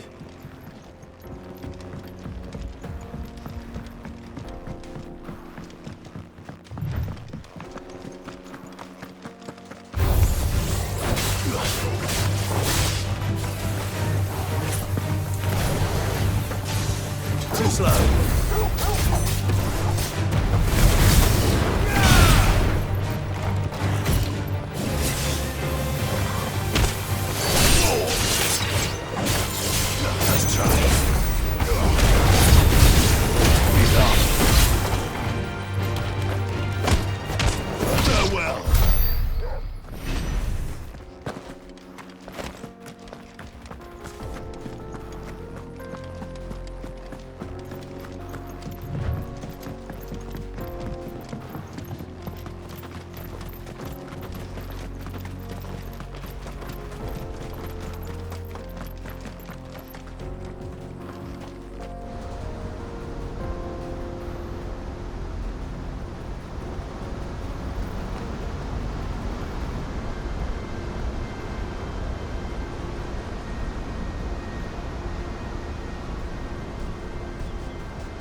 So this is Zemeckis. The land of the gods. It's even more impressive than I imagined. I remember being captivated by the story as a child. Long, long ago, man was overcome by avarice and challenged the gods in a bid to win their power. The final battle took place here, at these falls. Or so the legend goes. If anyone ever manages to plumb those depths, perhaps we'll learn if there's any truth to the tale. That the gods emerged victorious and punished man for his defiance by visiting upon him 2 curses. Dominants and bearers. To tell the truth, I always thought it strange that the dominants and their Eikons were deemed a curse. Back home, the dominant inherited the throne. They were admired and exalted, not spurned. Whenever I got to that part of the story, I always assumed there must be something I'd misunderstood. You had a lot of storybooks, didn't you? In your room, I mean. When we were young. The old legends were always my favorites. Epic battles between gods and men. Father encouraged me to read as much as I could. He thought it good for my education. You really were a boy like any other, weren't you?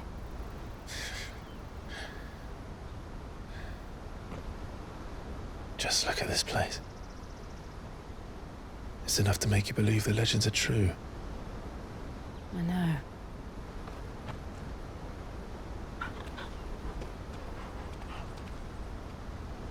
We're not far from Boklad.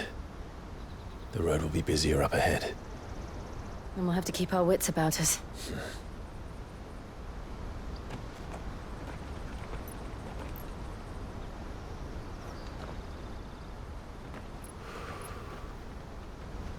Clive? Something wrong? Nothing. It's nothing.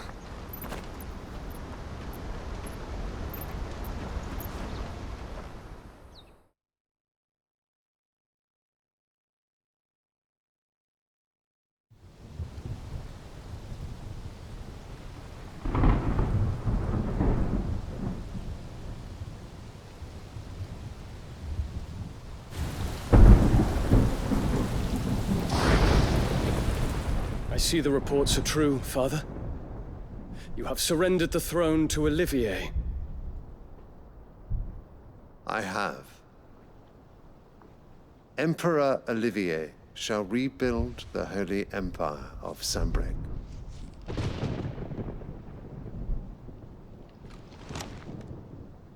How is he to rule an empire? He is but a boy. I shall advise him until he comes of age. Father, please. Or for as long as I am able. The empire we seek to build needs young blood to rule it, and I can think of none better suited to the task.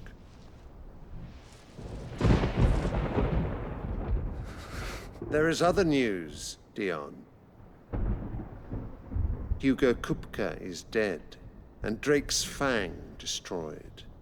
The pillars of the Republic have fallen.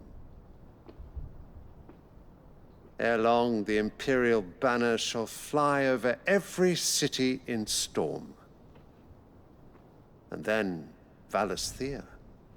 All shall bow before their Emperor. Father, these are the words of a tyrant. They are the words of a god. The Emperor whom I gladly serve. Great Greeker, made flesh.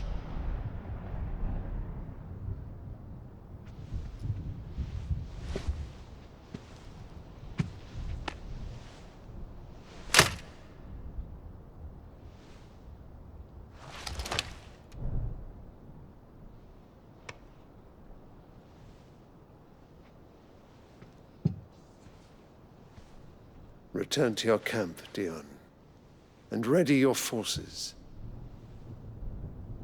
It is time to show the world the true power of Sanbreque. Father. I find you much changed. Is this truly the path you wish to tread? Or are these the ambitions of another? Of Ultima, perhaps? What nonsense is this? I speak my mind, and my mind only. Though I do owe Annabella thanks for reminding me of certain truths regarding the nature of nations, of rulers, and of the divine. You would trust the words of this traitress? She betrayed her country. She slew her husband. You have ever been an invaluable servant to Sanbreque, Prince Dion. I trust you will continue to serve your Emperor in the wars to come. The canker! Silence! Insolent wretch! You will bend the knee. All else is heresy. Sire, forgive me. This audience is over. Come, your Radiance. The Rowena Syndicate awaits your pleasure. Oh, not another meeting with silly old men. They're so boring.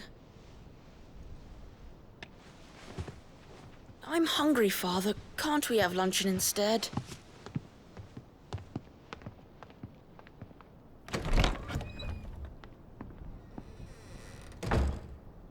Does it pain you that you will not inherit your father's throne? I have suffered worse.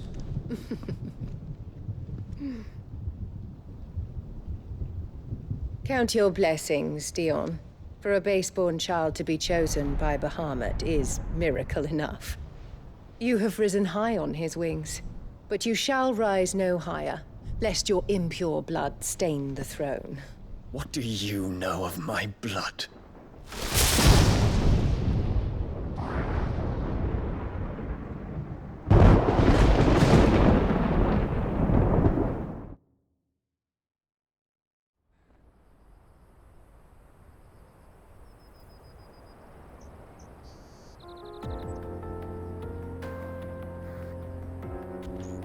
The Boklab markets are to the north.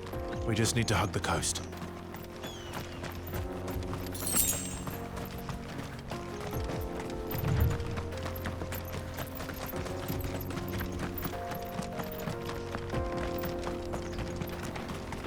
Infiltrating the Dominion won't be easy with the Imperials on high alert. No. His Radiance has lost one capital already. We can be sure Sylvester will do everything in his power to hold on to Twinside. His troops are well trained and more just wait for the siege to end.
Not much further to Boklab.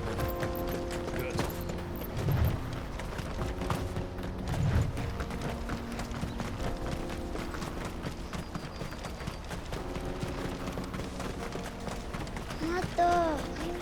More refugees. And they're all making for the crystalline Dominion. Because they don't know how to live without the crystal's blessing.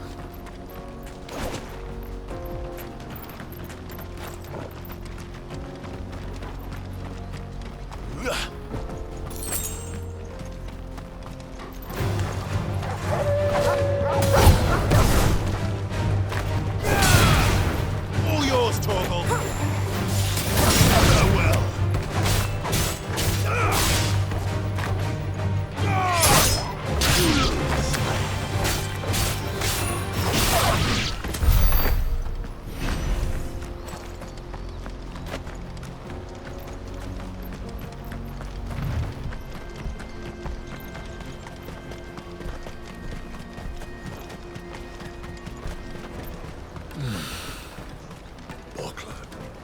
There are no crystals here. This is where we're supposed to meet Goots, isn't it? That's right. He said he'd wait for us here after replenishing his supplies. I dare say he'll have finished by now.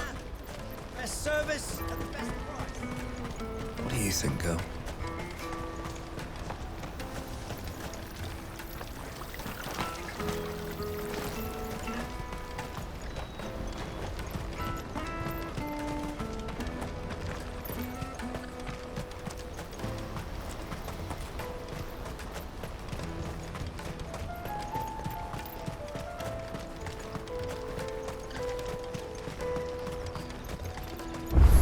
Carry your goods. I'm cheap. And nasty. What are you looking for?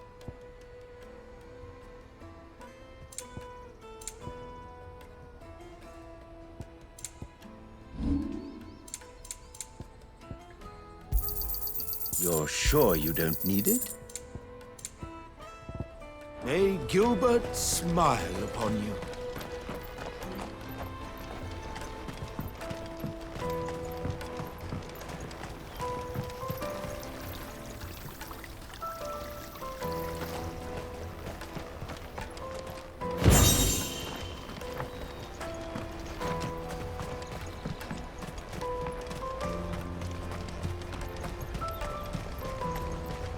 Out of my sight, wretch!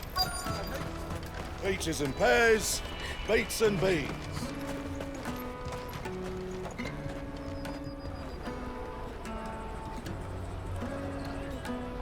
Wonders from across the water. Come one, come all, feast your eyes. Good sir, can I interest you in...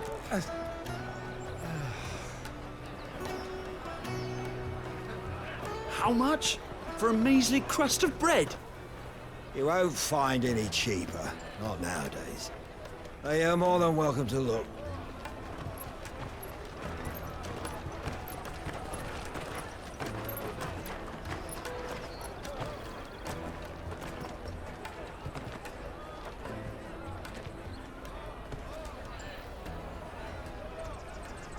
The Empire's unlawful and illegitimate occupation of the crystalline dominion is still in effect.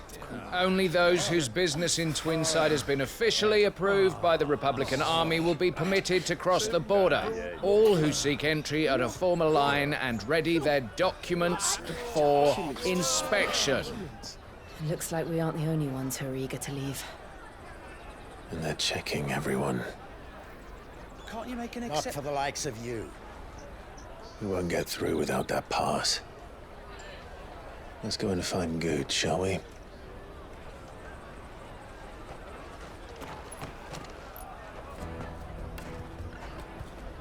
He must be around here somewhere. You won't find anything of this quality in Twinside.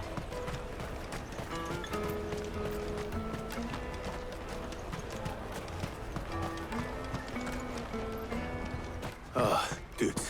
There you are. Clive, I'm so sorry. Don't tell Nan, will you? Slow down, Goods. Just tell us what happened. It's me trader's pass. It's gone. We cannot ride the caravan without it. We won't even be able to get through the flipping checkpoint. Do you remember when you last saw it? It was in my pocket a minute ago. Then a bairn bumped into me and... Here.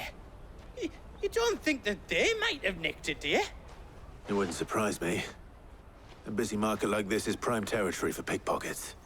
So, to get the pass back, we need to find this child. Where would we even start? I know where! I've got a pal in Bock lad who might be able to help us. No one knows more about what goes on round here than she does.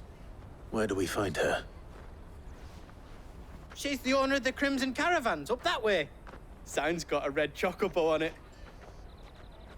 No time like the present. You two go on ahead. I'm gonna check the rest of my stuff, make sure... Right.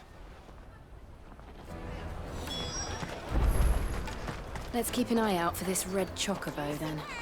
And the other on our purses. Next to the check.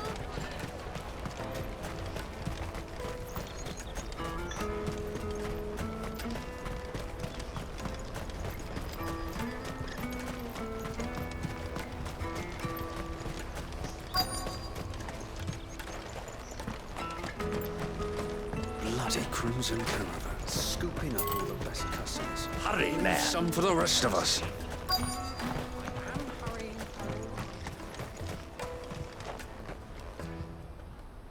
Looking to hire a coach? It's 10 million for a two-birder to the Crystalline Dominion. Take it or leave it. Oh, we're not here for that. Then I bid you good day. Oh, wait! Don't go, El. He's me mate. As I live and breathe. Goots, what are you doing back in Bocklad?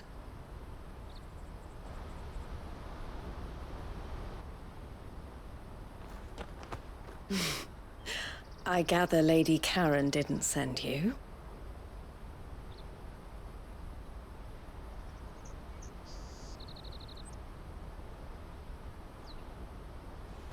So what trouble have you got yourself into this time? It's me trader's pass. It got stolen. By a little bairn. Of all the... You're the size of a marble. Honestly. Ugh. Goots told us that you know the markets well. Might you have an idea which little bairn could have done this? We don't intend to punish them. We just need our pass back. Then, we can be on our way. I see. So neither of you has a trader's pass either. Not that anyone would take you for traders, but I suppose that's why you came to me, correct? Now, I can't say for sure who took your pass, but I suspect I know why they did it. Let me explain.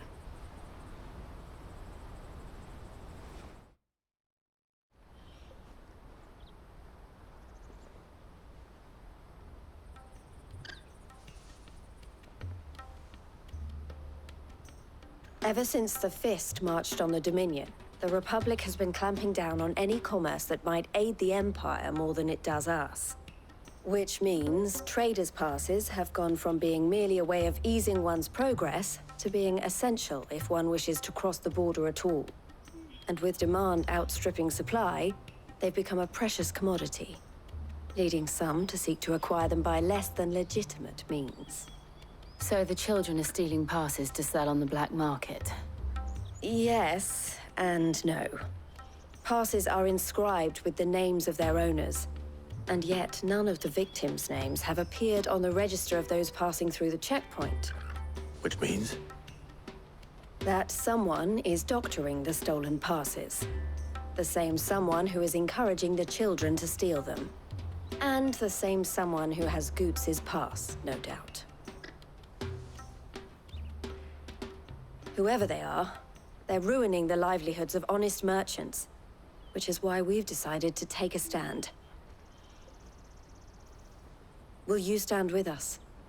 You want to get your pass back, and we want to ensure that no more are stolen. Catch whoever's behind it all, and two birds shall be slain with a single stone. Is there any other way of getting to the Crystalline Dominion Goods? They won't let you in if you're not with the caravan. It's that, I don't know, try swimming across the strait.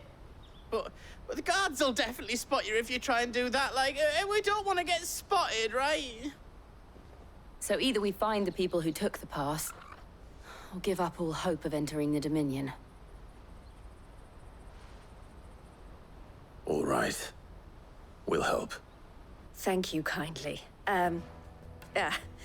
But I don't know your name. Eloise at your service. Clive. A pleasure doing business with you, Clive.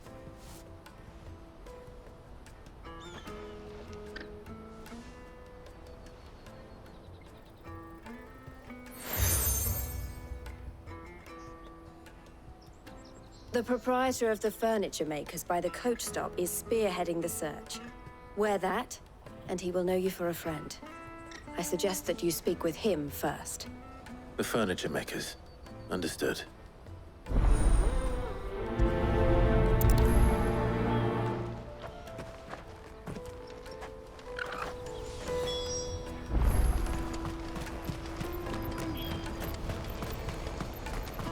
Out of my sight, wretch!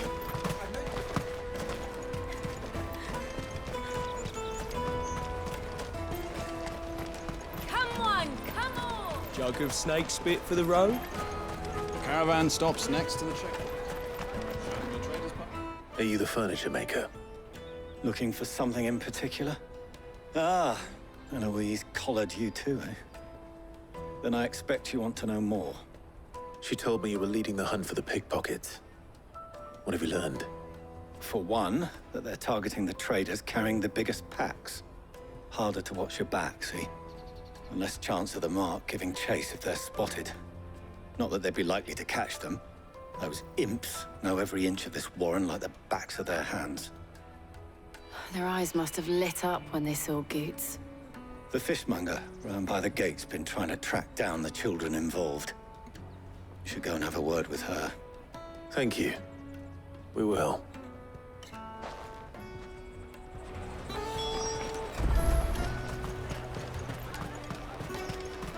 You won't find anything of this quality in Twinside. You should come with me to the Dominion. Life will... Fish for sale! Fresh sorted and smoked! Can I interest you? Ah, sorry. Message from Eloise, is it? She's asked me to help her. To help you find the pickpockets. Is that so? Suppose I better tell you what I know, then.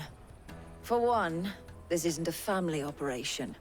All the traders say the children who stole their passes were dirty, dressed in rags. Street urchins, by the sound of it. We get a lot around here. Orphans from the wars. A few, perhaps. You saw the refugees gathered by the entranceway? They're all looking for a new start in the Dominion and beyond. Some of them take it as an opportunity to rid themselves of unwanted baggage. The shame of it. Whoever's behind this would have to have made themselves known to the children at some point. And so should we. You should start with the children around here, then. I doubt they're the ones involved, but they might have heard something. It's worth a try. All right then. Questioning children. How hard can that be? Dominion. You won't find anything of this quality in Twinside.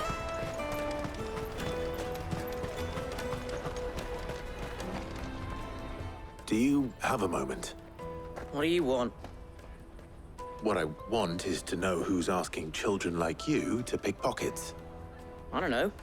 Nobody's asked me. What's picking pockets? Do you get paid for it?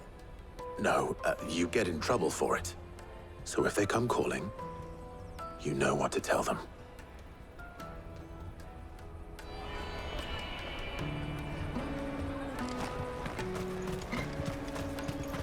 Jug of snake spit. Excuse me? What do you want? I don't have any money. It's all right. We're not going to hurt you. We just want to talk. What about? We've heard that some very bad people are making children like you steal from travelers. We need to know who's behind it so we can stop them. I don't know much about it, really. But my friend, Hansa, he said he got a job doing something dangerous. Sounds promising. We need to find him and ask. Do you know where your friend might be? He's usually by the tents outside town. Thank you. You've been very helpful.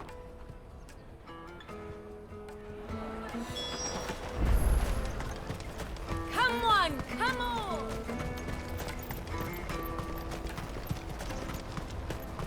Peaches and pears. Let me carry your goods. I'm cheap.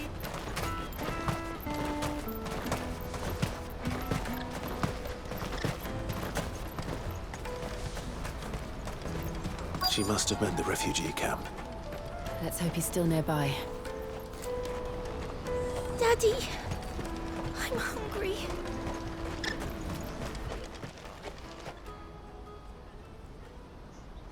That big fat donkey was easy pickings. He wouldn't have noticed if we robbed his boots off him. Yeah. Wish we hadn't handed over the pass, though. Could use one of those things to get out of this dump. Chance to be a fine thing. The moment they found out, they'd string us up by our guts. Would they now? Perhaps you'd like to introduce us to these charming characters. Shit, we're in trouble now. What do we do? You two get caught if you want. I'm off. Hunter, where are you going? So that was Hansa, eh? Jill, you watch these two. I'm going after him. All right.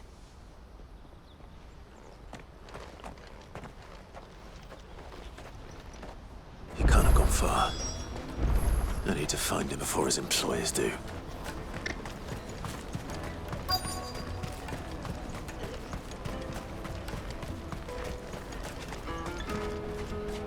Did you see a boy run past? He stole something from a friend of mine. There was a boy ran back there towards the chocobo pen, but... Thank you.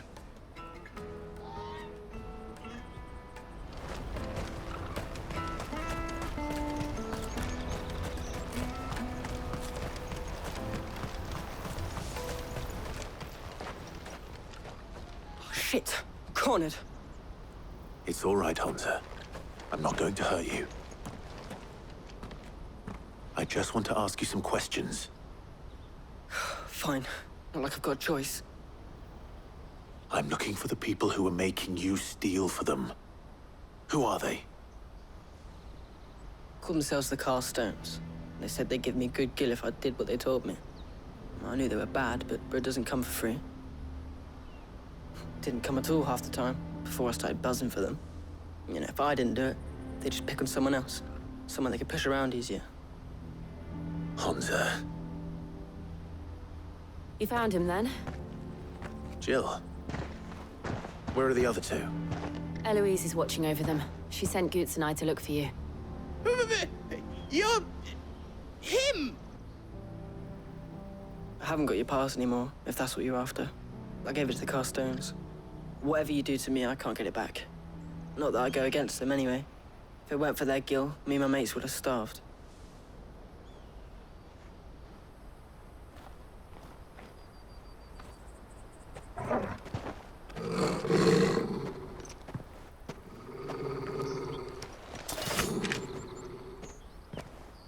Cowards! You will not force another child to do your bidding. Wait, we're not... Don't hurt him.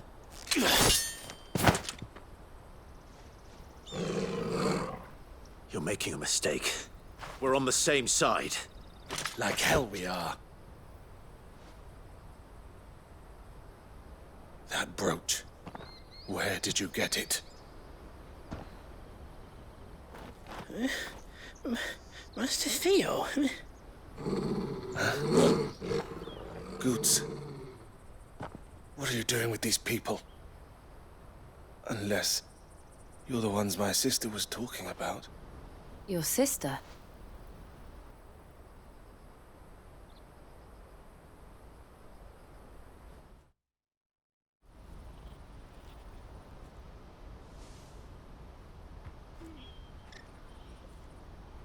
Eloise didn't tell us she had a brother. And why would she? I'm just a back and a blade. Theodore, at your service. Sorry about before. Theodore, what do you know of the Cast Stones? Vultures who have made Boklad their hunting ground. They prey on the desperate, stealing from those with gill and bullying those without it into joining their flock. I'd been looking into their activities in hope of sparing the refugees any further hardship. But it seems they've already stooped even lower than I'd feared. Honza's a good lad. Don't blame him for what they've made him do. If he and his friends hadn't agreed to work for the Stones, some other poor souls would have. On pain of death, most likely. Clive, was it? And my sisters asked you to help put an end to the pickpocketing. Then we all want the same thing.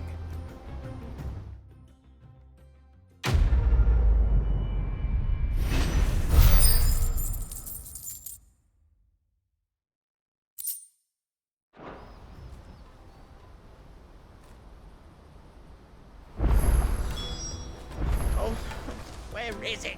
So, what's the plan? What else? We find the Carstones, and we crush them. You get your trader's pass back, and I make Boklad a safe place again. All right then. All right then. Honza, where are they camped? Don't worry. They'll never know you told us. Couldn't if I wanted to. They always come to town to collect the passes. Meet us outside the gate. I tried following them once, but they spotted me halfway down the trail. Said they'd string me up. We'll try it this time. Which way were they going? Back down the road towards Leitney's Cleft. To Leitney's Cleft, then?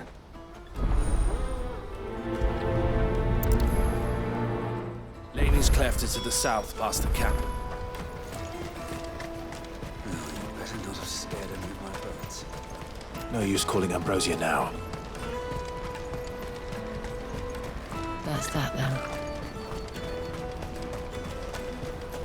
Daddy! There are no crystals here.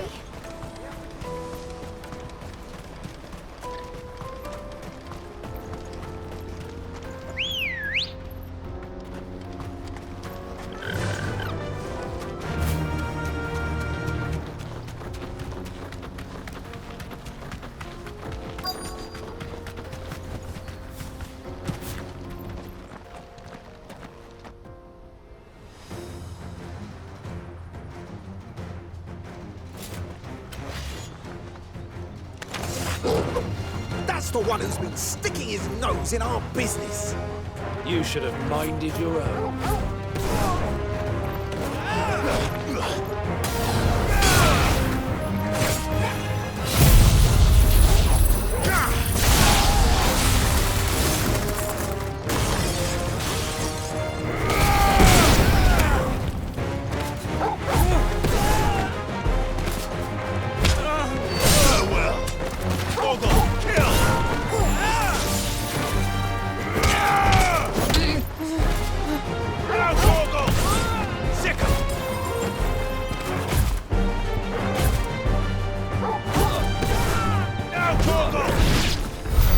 I doubt these were the ringleaders. But at least we know we're on the right track.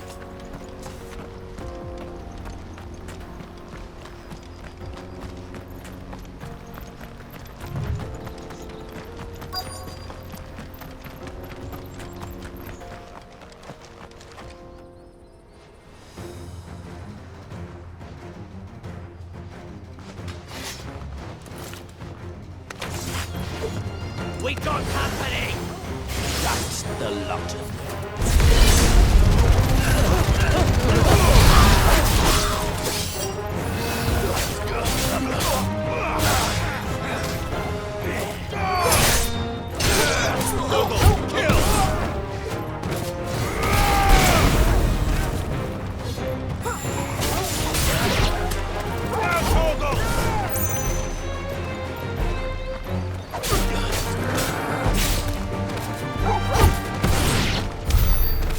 Soldiers.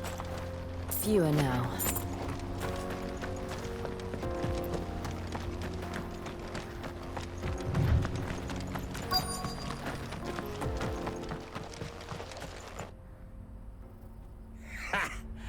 Not a bad haul today, eh? Aye. Some of our new recruits are natural-born ne'er-do-wells. Especially the little ones. That Hans has got nimble fingers, all right. It will be a shame when they chop them off. But till then, let's make the most of it. Scum. The leaders of the cast stones, I take it. They don't deserve any mercy, Clive. I wasn't planning on showing them any. We're ready when you are, Theodore.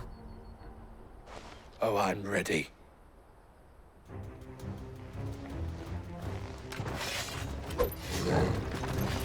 Fuck! It's that guard from Boklad! Kill him! Kill them all!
And they say crime doesn't pay.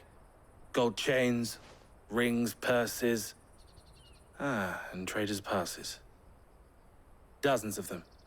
Have the names been changed? Not yet. I recognize some of them. No doubt Goots's is somewhere among them. Now I just need to sort through it all and return everything to the people it was taken from. We should go and give Eloise the good news. Can we leave things here in your hands, Theodore? Of course. Oh, and, be sure to tell her of the part I played, won't you? We'll be glad to.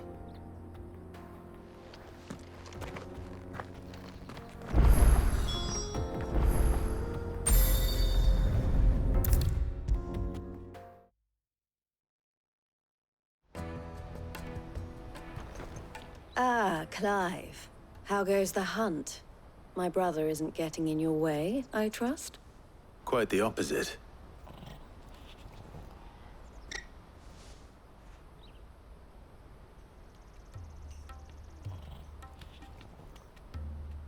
So it was the cast stones who were behind it all. Theo told me he'd been on their trail. And their demise solves 3 problems at a stroke. That of the pickpockets, the bandits pulling their strings, and the passes they were stealing. I only hope yours is among the items you recovered.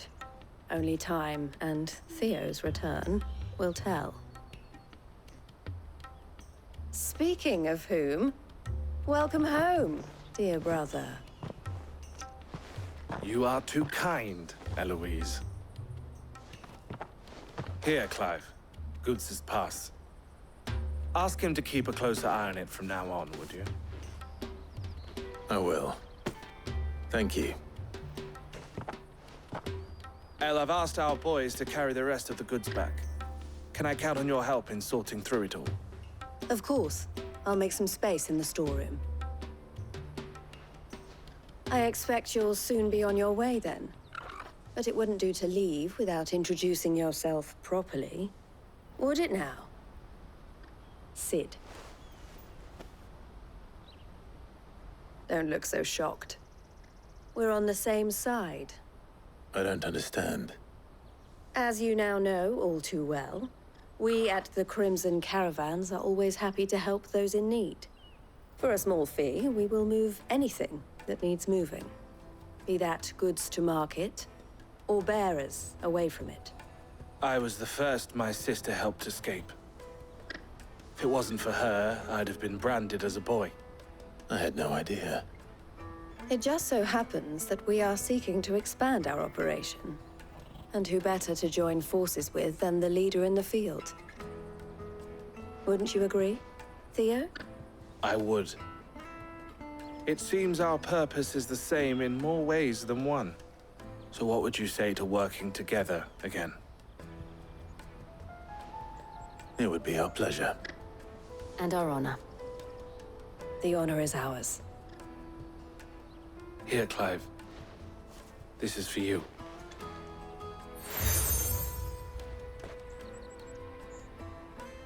What is it? El has friends in high places, while I have associates in, lower ones. That mark is proof that you're a friend to us both.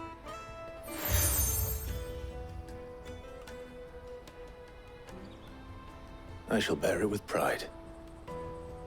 Well, all that remains is to wish you a safe onward journey. Goots' pass should secure you a place on the caravan, but if you encounter any difficulties, we would be delighted to provide you with a coach of our own. For a discounted price, of course. Say, 9 million? We'll try the caravan.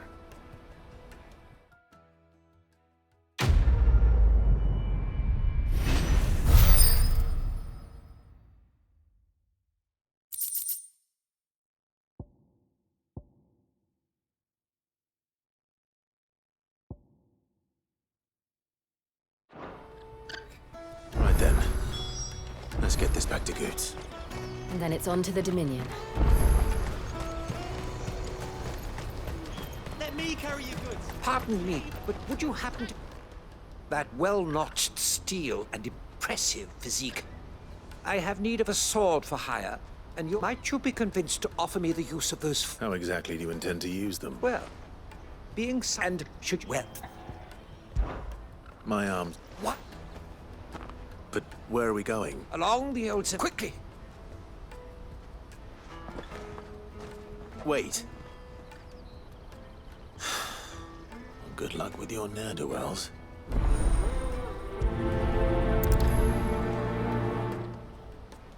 I'd better make sure he doesn't get himself killed.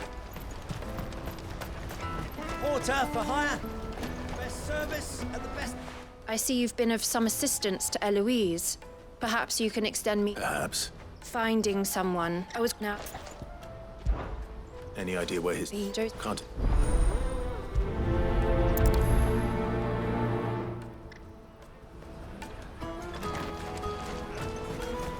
That's that then.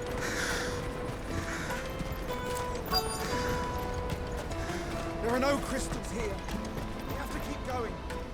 What do you want? Just information. Now you... Which way did he go? I got off down the road.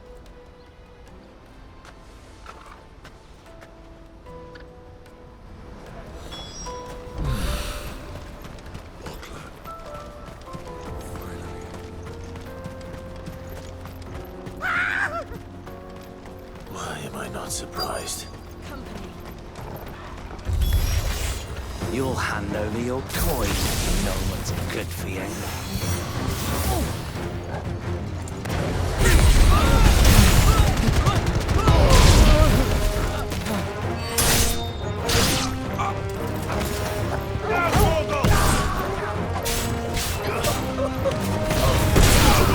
All yours, Torgal.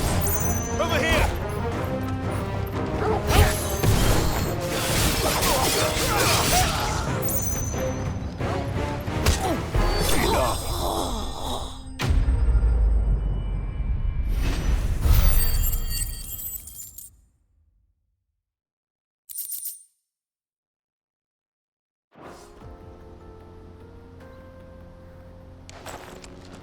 Are you hurt?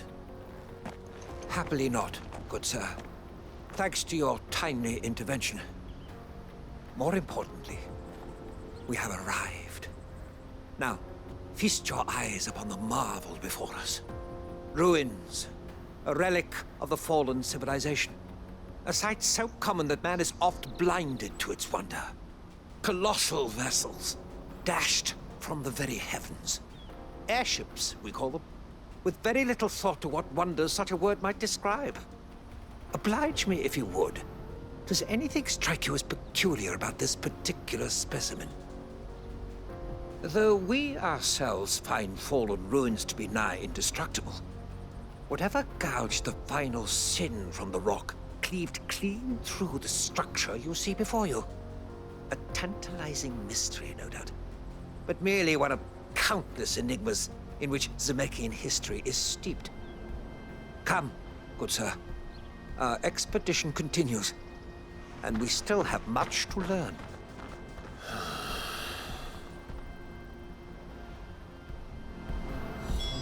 He's passionate. I'll give him that.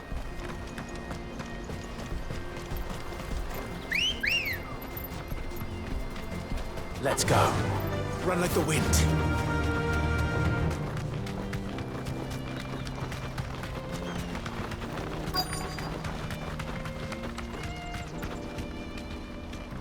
Thanks, girl.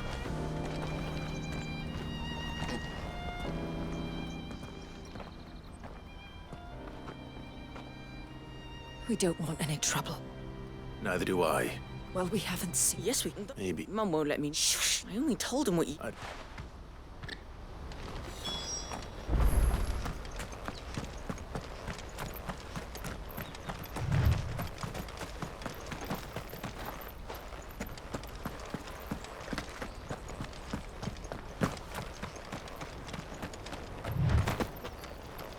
Did Joseph's thieves really lug their stolen wares all the way out here?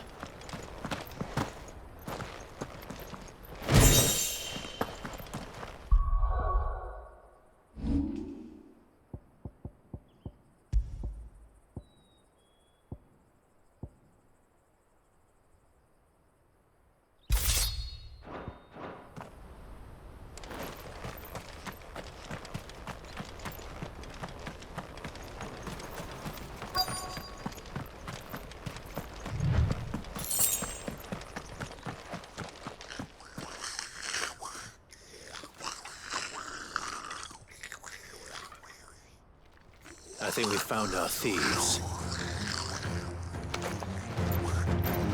They don't look happy to see me. Torgal, kill!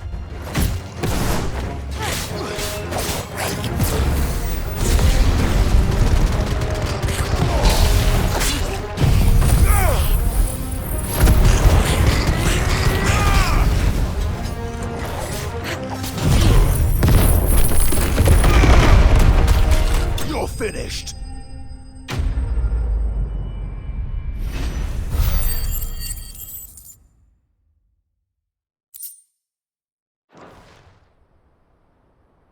Let's get this over with.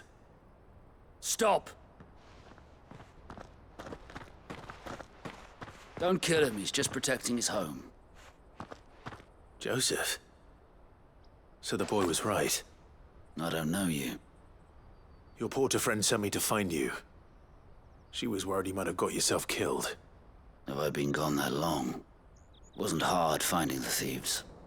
The problem was knowing what to do with them when I did. I take it things are more complicated than they appear.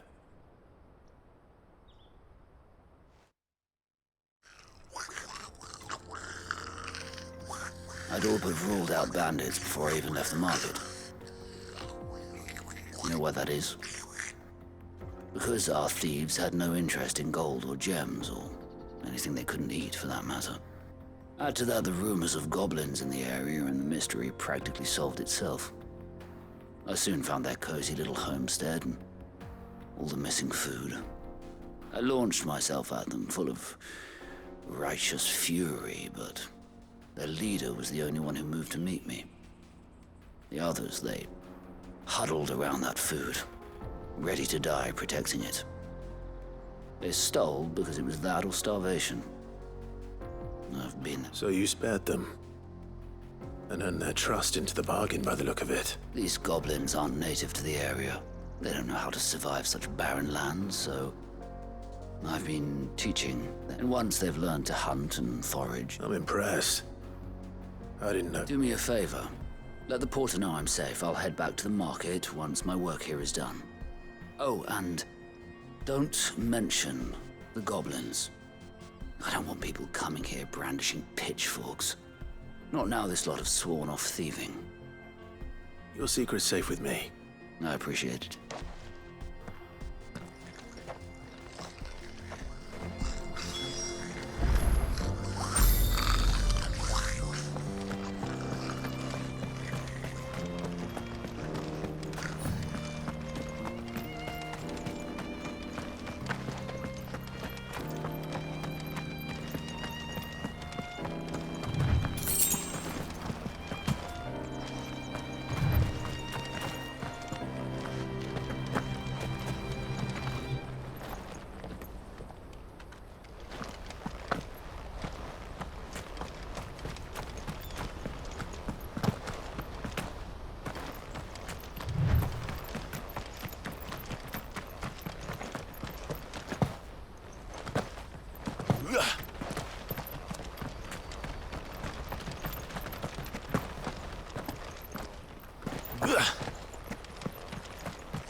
All right then.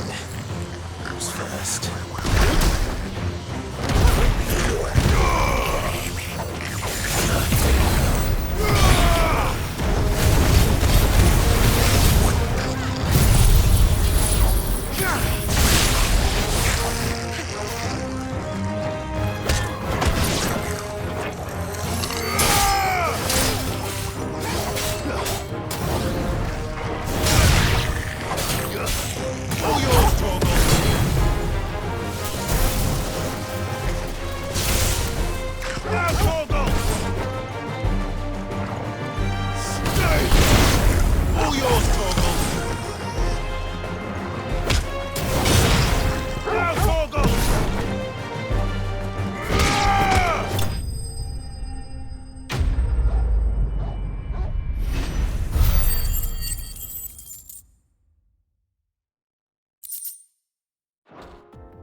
You're going to get yourself killed. Oh, that would not do. That would not do at all. Not when such majesty stretches out before us. Behold, the final sin in all. As moss in reaching for their holy. Alas, but we must not dwell. Onward.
Still in one piece?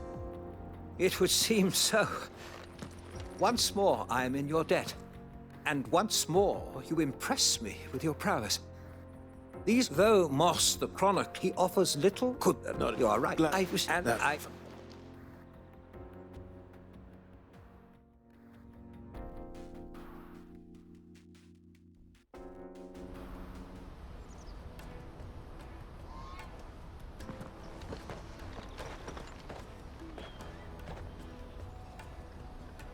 And so ends a delightful day.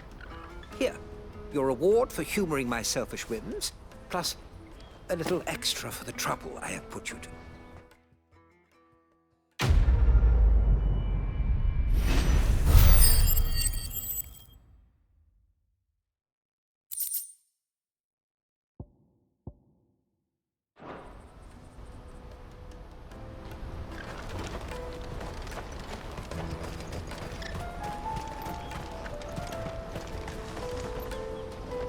Joseph's fine. He'll be back once he's tied up a few loose ends. That's a weight off my shoulders. He certainly knows his business. He found your thieves all right. And I dare say they won't be coming back. A good man to have around, that Joseph. And if he says there'll be no more thieving, that's good enough for me. Thank you for putting my mind at ease. Here, for your troubles.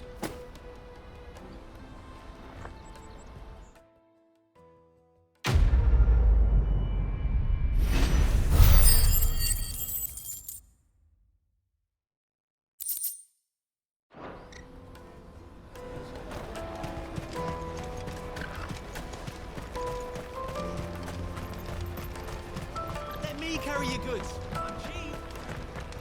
Peaches and pears. Beets and meat. Come on, come on! The caravan stops next. Juicy pears! Slake your thirst without a crystal. What I really want to be. Here you are, good. Try not to lose it again. Me pass! You found it! Oh, thank you so much. Nan would have killed me if I'd come back without it. I'll have to say thanks to Elle and Theo, too. So should you, Hansa. You and your friends don't have to steal anymore. If anyone threatens you again, you know who to turn to. We do. And we already have. Miss Elle's given us a job shifting the chocobo shit out the stables. It's hard work, and the pay isn't half what we got from the stones. But if we stick at it, we'll keep ourselves fit. You stick at it, then. And Goots, I'm sorry for stealing your pass. That's all right. I've got it back now. And all's well that ends well, eh? You said you're trained to be a blacksmith, right? Well, I'm gonna be your first customer. I'm gonna save up all my gil and get you to make me a massive sword. I'll do me best. Till then, eh?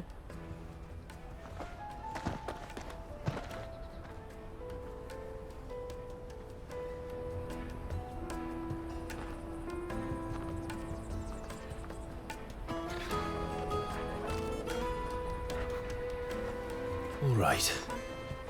We have a place on the wagon.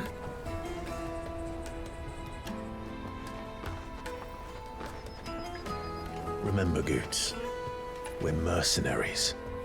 You hired us to protect you. Mercenaries. And you remember the plan? You're to ride all the way to Twinside. Jill and I will go with you as far as the outskirts, then find our own way in. I'll buy that stuff I need. Right. And we'll scout out the Imperial's defenses. There's a square with a big bell tower right in the middle of town. If you get lost, or out goes wrong, we can meet up there. All right. Let's go.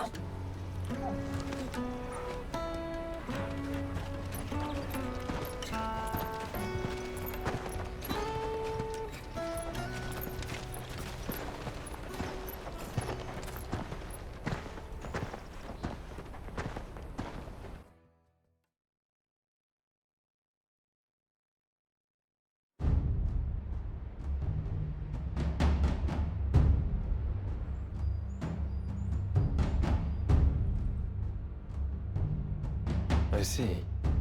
And you're quite certain your father has no knowledge of Ultima? I am. I have no difficulty believing a sinister force has come to exert an influence on Sanbreque.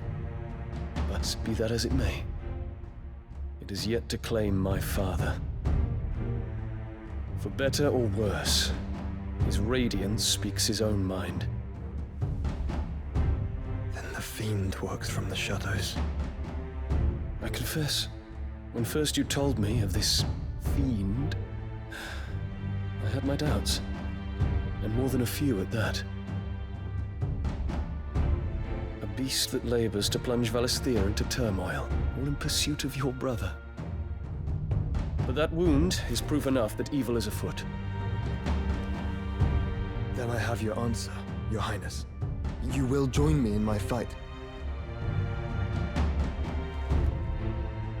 I cannot. Not yet. Your Highness, please. As you are aware, the Dhalmekian army is at our gates. They have lost their mother crystal, and with it all hope of a negotiated withdrawal. It is but a matter of time before they invade. If Bahamut is not here to meet them, my people will be slaughtered. Though not by Hugo Kupka, thanks to Ultima's machinations. I know the fate of your people weighs heavy on your conscience, but if we do not put an end to Ultima's plans, they shall face a far darker fate. The chaos he would wreak would sweep all of Valisthea into the abyss. The lives of every man, woman, and child in the Twins are at stake. I believe what you say, Phoenix. But I have duties of my own, and I must discharge them. Come what may.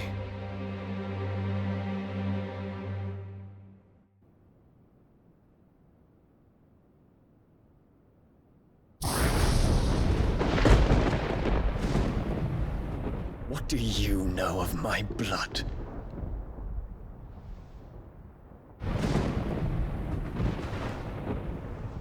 I know that it is wholly unworthy of the highest offices of state, which rightly belong to those of purer breeding. Alas. Your bloodline runs through the Oriflamme gutter, from a whore who weighed her child's worth in gill. Have you threatened my father? Of course not. I merely whispered in his ear that his mongrel son is plotting a rebellion. What? Sylvester listens to the words of his astrologers. And they have ears too. You have been feeding them your lies! Should you remain loyal to Emperor Olivier, his radiance may yet crown your head with laurel, and not with tar. Fork-tongued witch!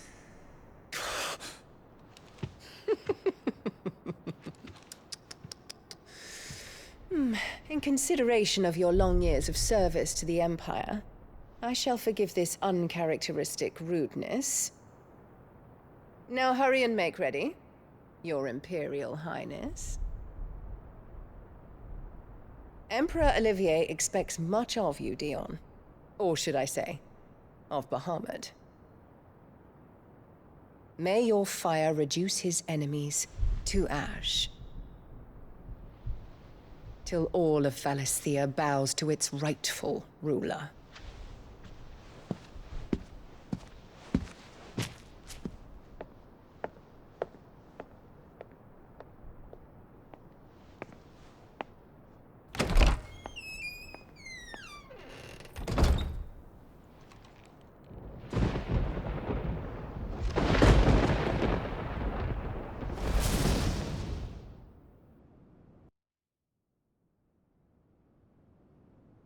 There is another darkness that has taken hold of Sanbreque. And until its grip is released, the flames of war shall spread ever wider, just as Ultima wishes. Forgive me. My family has caused you much grief. You are not her keeper, Phoenix. This is a matter for the Imperial household now, and as a member of that household, it falls to me to resolve it. At such time as that is done, what strength I have shall be yours.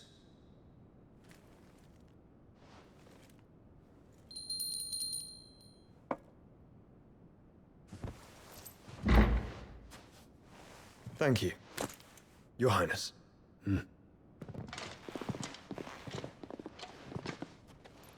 Let us take to the skies together, and bring a new dawn to Valisthea. I should like nothing more.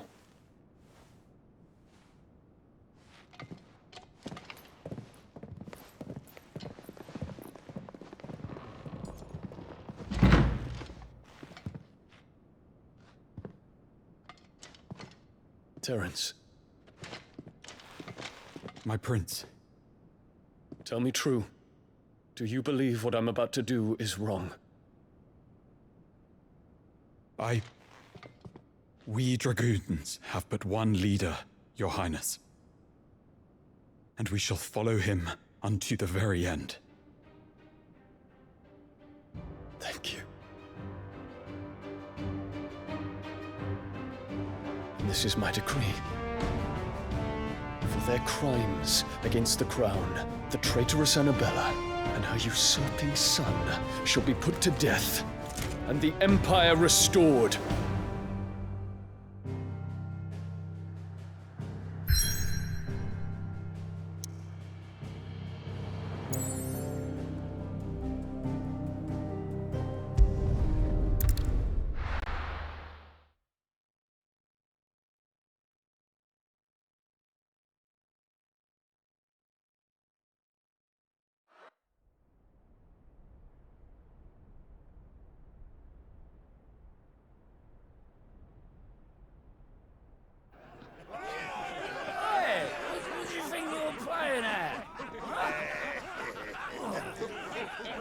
Stop you getting eaten by a fucking wolf, that's what. Come on. One would never guess that these people stood on the brink of war. And they're afraid. They turn to drink to forget their fears. Anything you want to forget?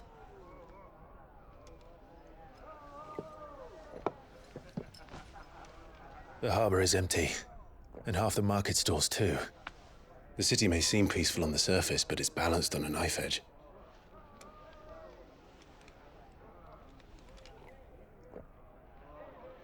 Were we to give it a nudge, it might be just the distraction we need to reach the Mother Crystal. I thought you might say that. We should send for Gav. We'll need someone to keep the fires we start from going out.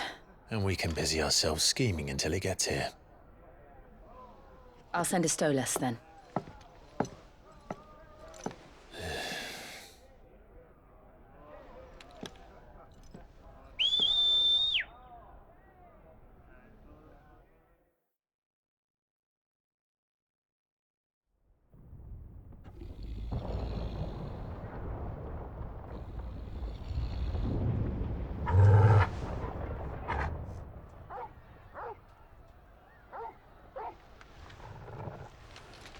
What is it, boy?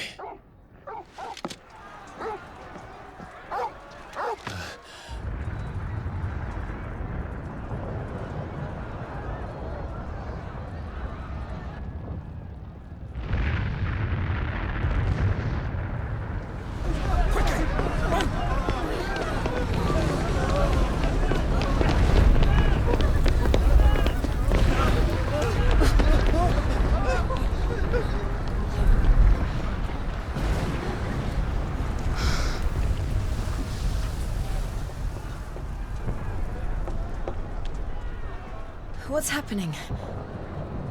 I don't know. Torgal!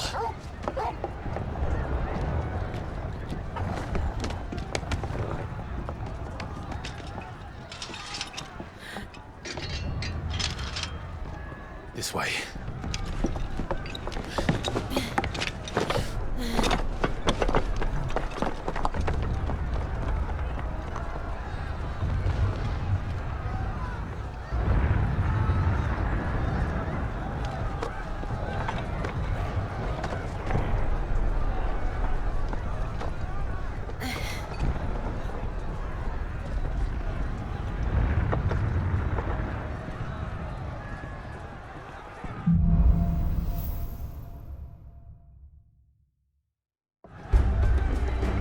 is on fire.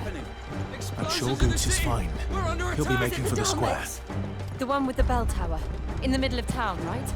Guard, watchman or sentry is to be slain on sight. But spare the citizenry. His Highness's orders were clear. The people are to come to no harm. Those were Imperial Dragoons.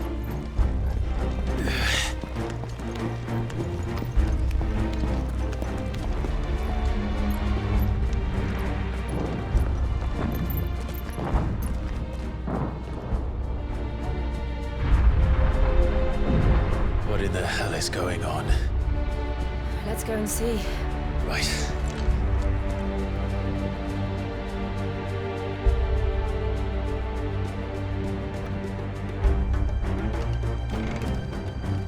But first we find Goots.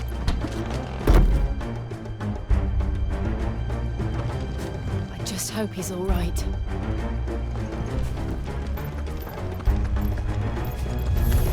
You there! Identify yourself!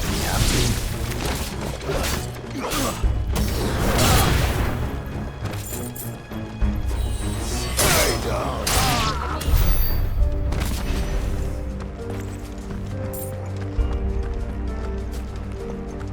Around! Cut them down!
There's no doubt about it.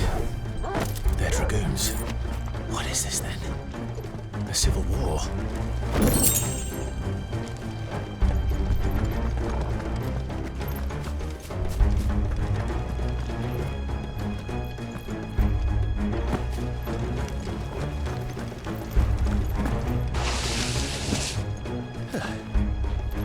Never thought I'd be glad to fall into a sewer. Just the one of you, eh?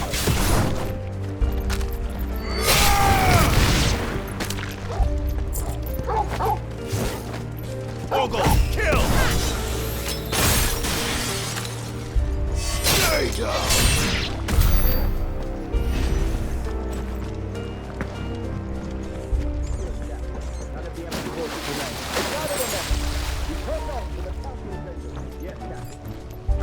What of the men and women in the market district? The evacuation.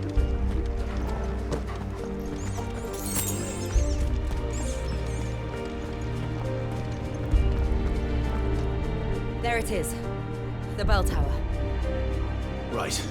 Let's go.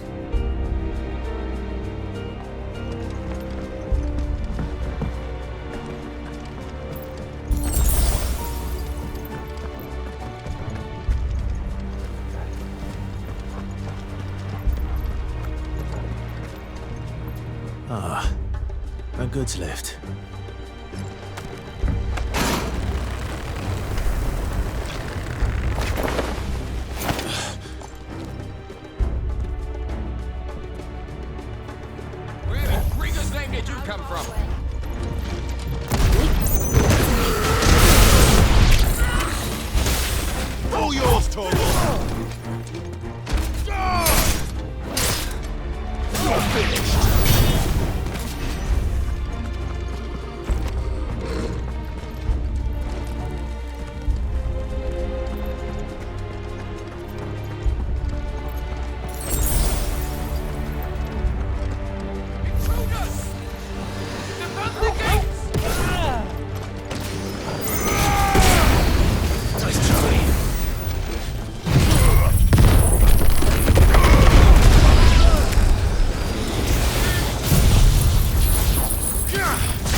All yours, Torgal!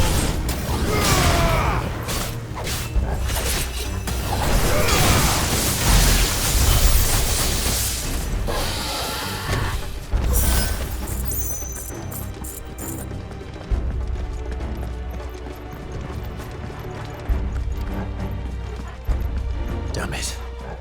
We'll have to find a way around.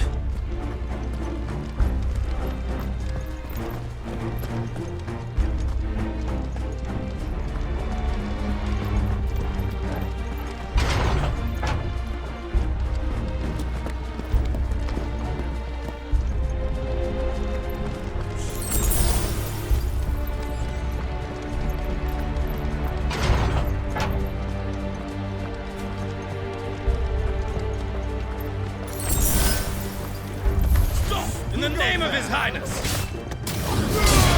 Now, Torgal! Stay down!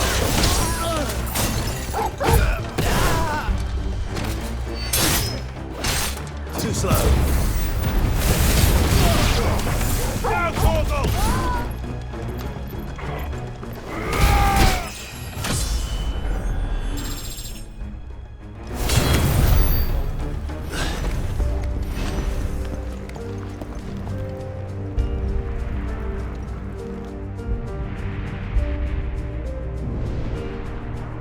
Hold on, kids. We're coming.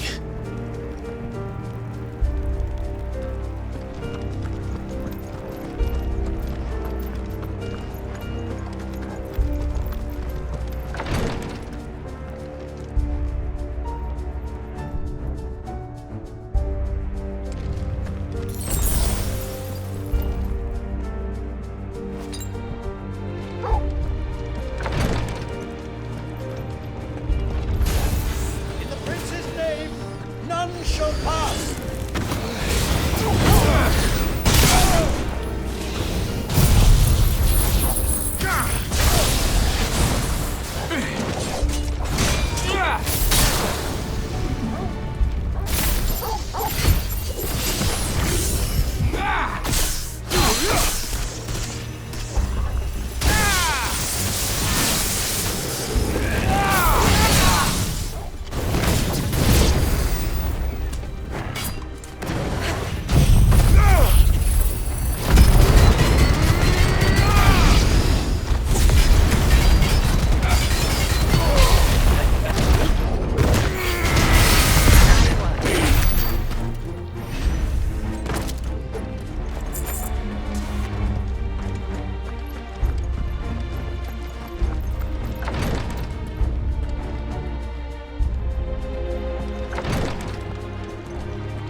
Enemies on the ramparts! All yours, Torgal! Now, Torgal! All yours, Torgal!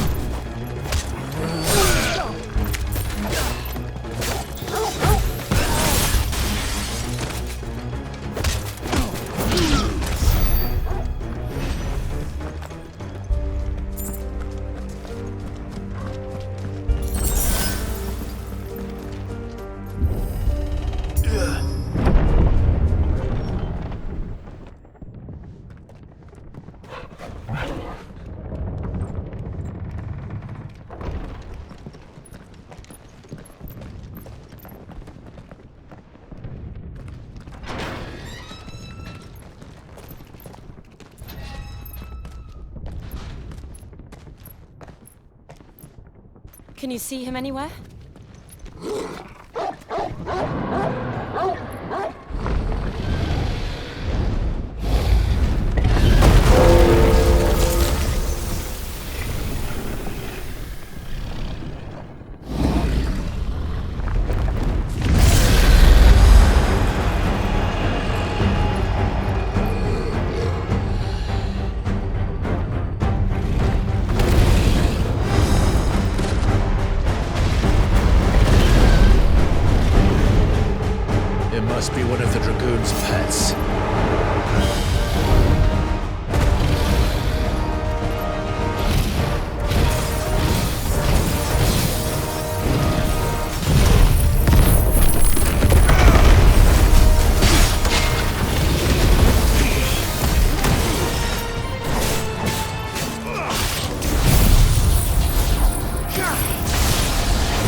Over here, Clive! Are you alright? Goots, there you are. I didn't know there'd be a dragon. All right, let's get out of here. Oh! What now? Is that Mother Crystal's heart? What the hell is it doing up there?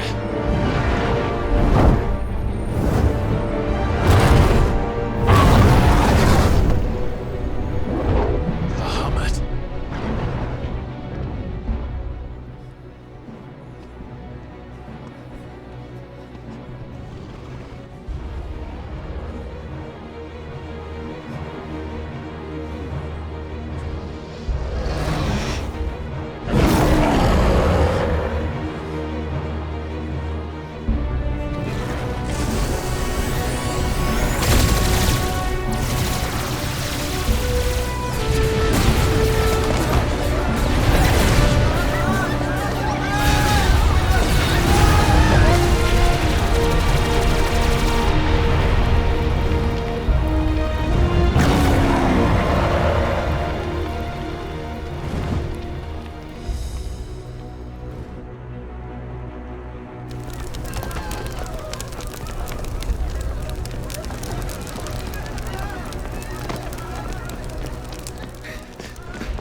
Your Highness, don't do this.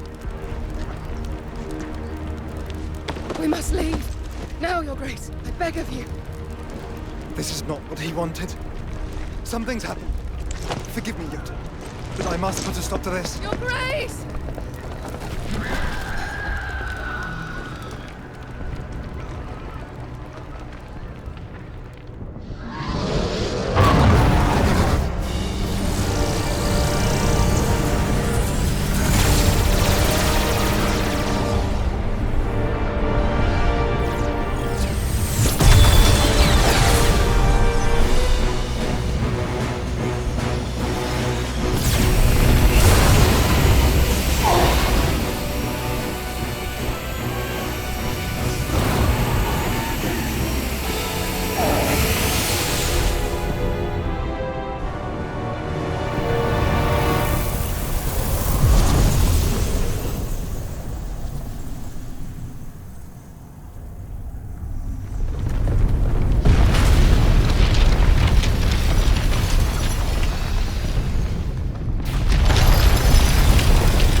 So, what do we do now then?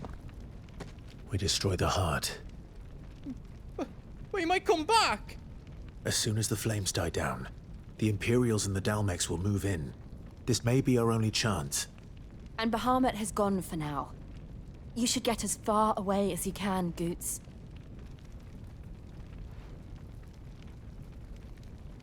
What? And leave you lot in the lurch? I can't do that. If you're staying, then so am I. I packed everything up before I made a run for it, so if there's out yous need, just ask. But I won't be giving it away for free. Nan'd never forgive us if I did. Thank you, Goots.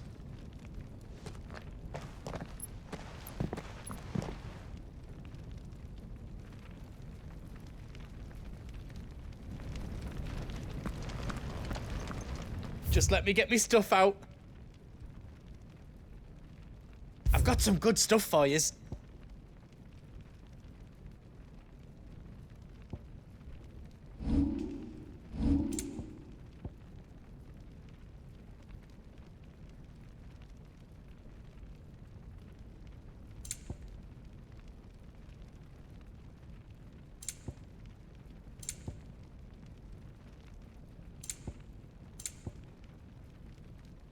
How else I can do for you?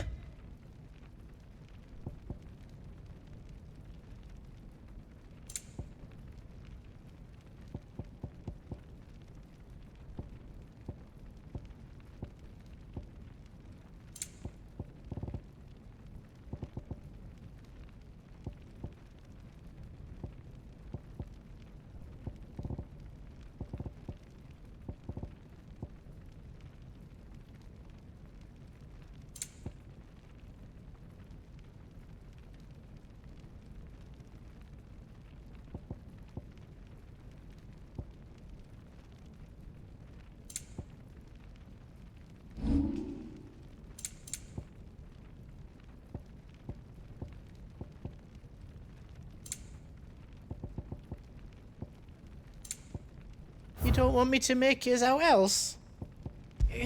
Good luck, Clive. Drake's tail is right there, Clive. It's time to free Storm from the crystal's curse. Oh, it's past time. But remember, Bahamut is still out there. And I dare say we'll be seeing him again before the night is done.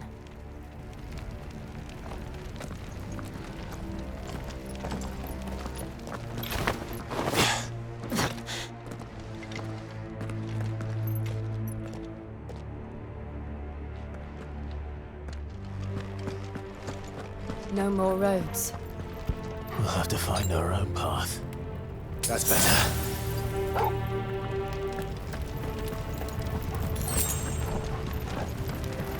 Do you feel that, Clive? Ether.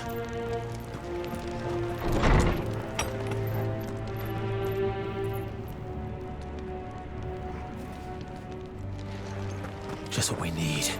Another flood. It's already turned them.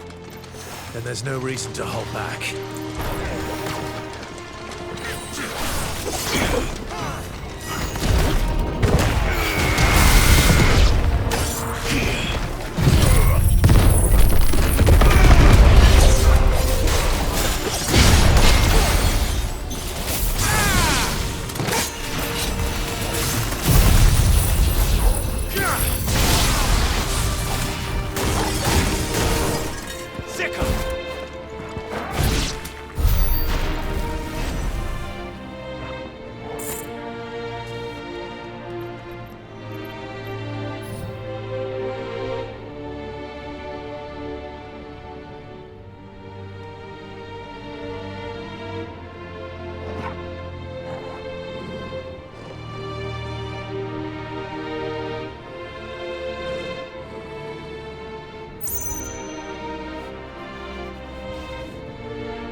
There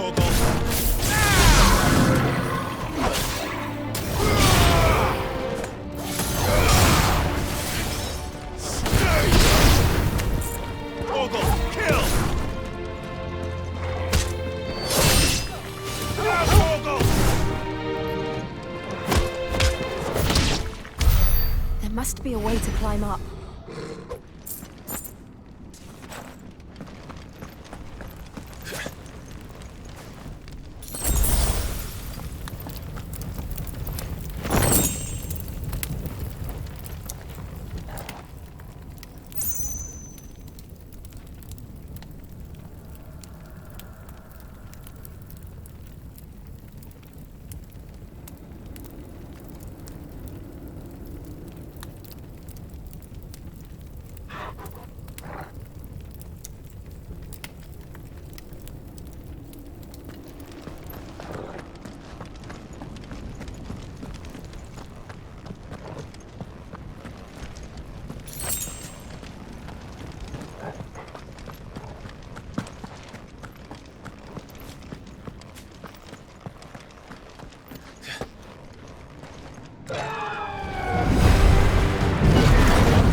Joshua! I'm coming!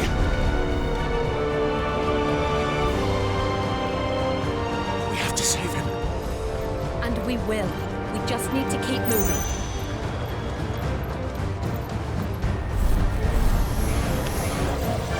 Them again! Not now! All yours, Torgal!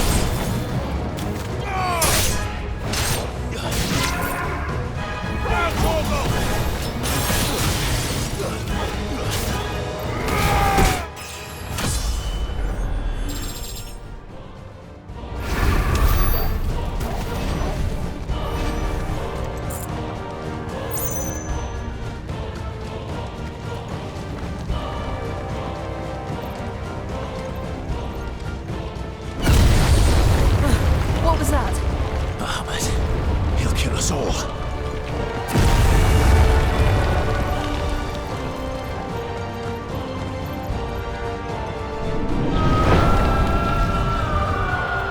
There he is. Joshua! I'm here, brother! Clive. He can't hear you. Joshua! They're heading for the heart. Then so should we.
have needed that.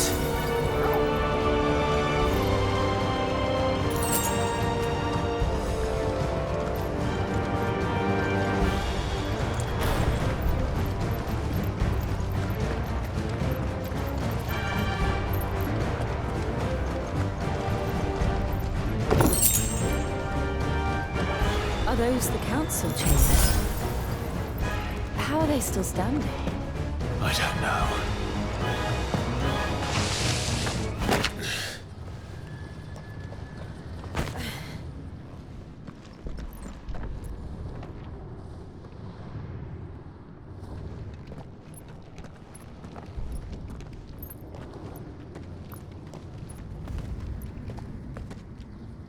He'll be all right, Clive.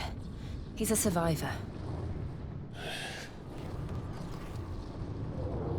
We're getting close.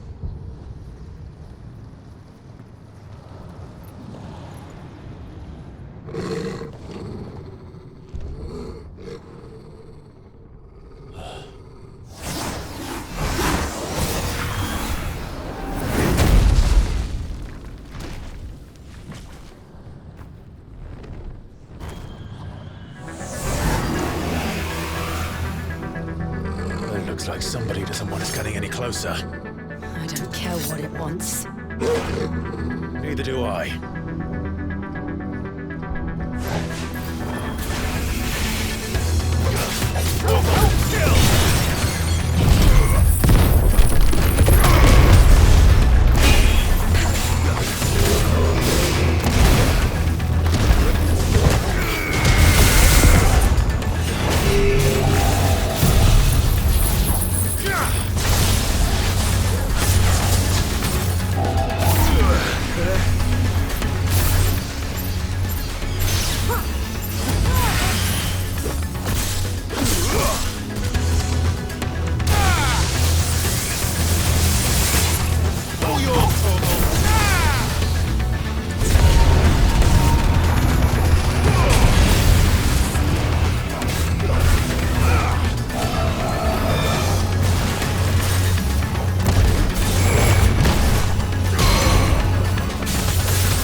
These beasts, they're getting stronger.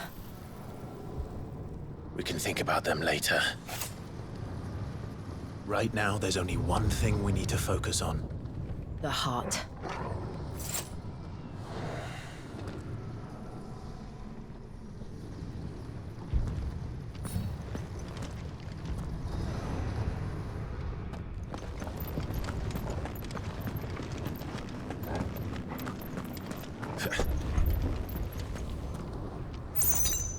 That's better. We might be able to get up through the building. It's worth a try.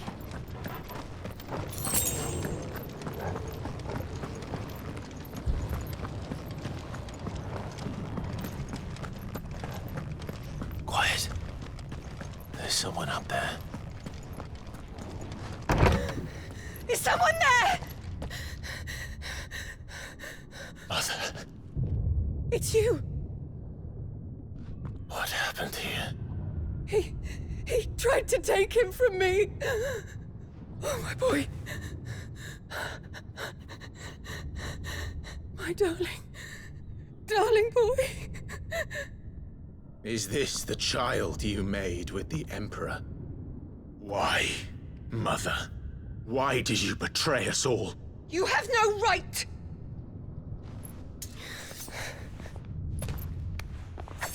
Answer him. We took you in, savage. Show some respect for those who raised you.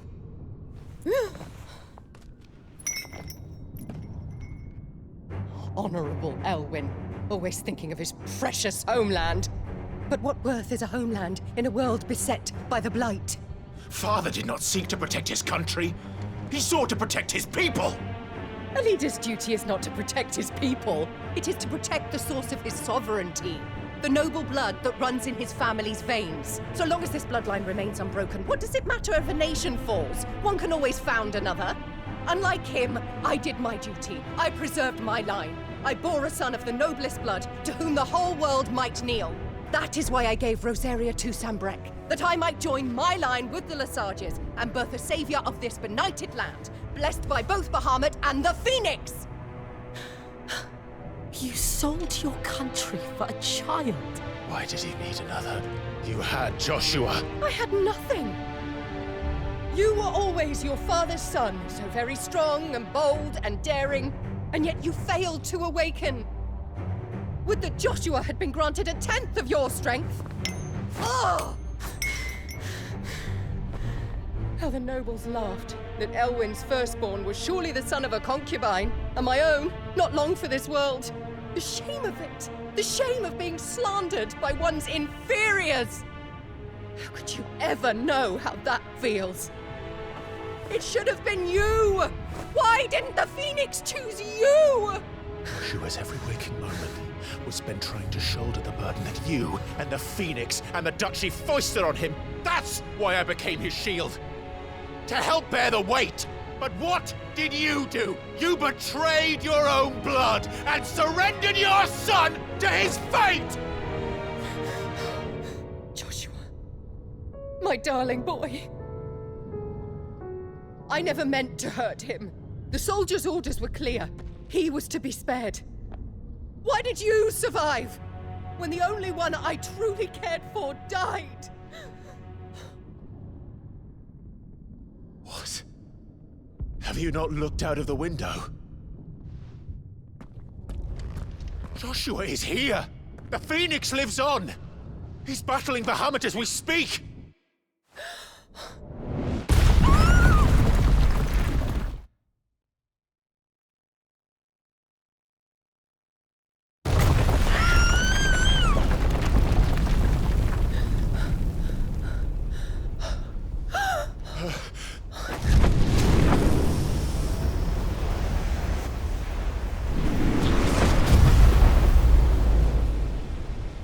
Joshua! Wake up!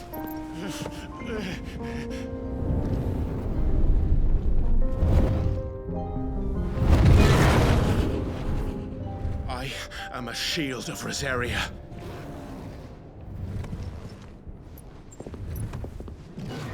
And I will do my duty. What are you...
so sure.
What now?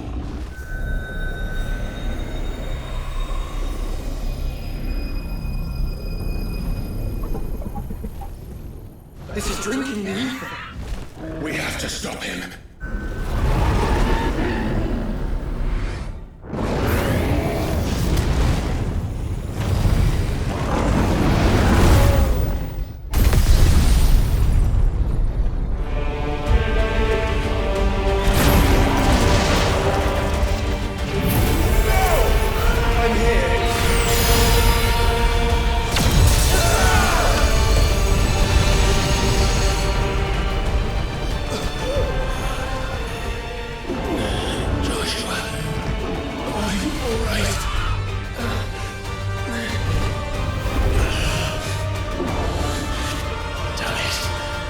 You have to be stronger than this. Come on, Ifrit. Show us your true power.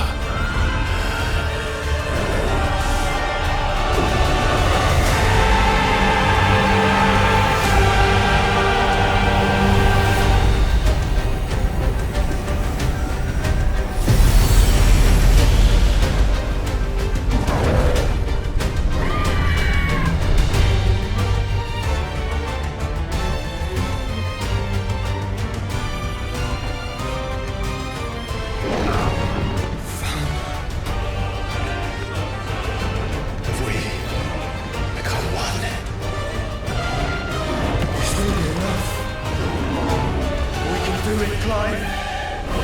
Again. We will. Together.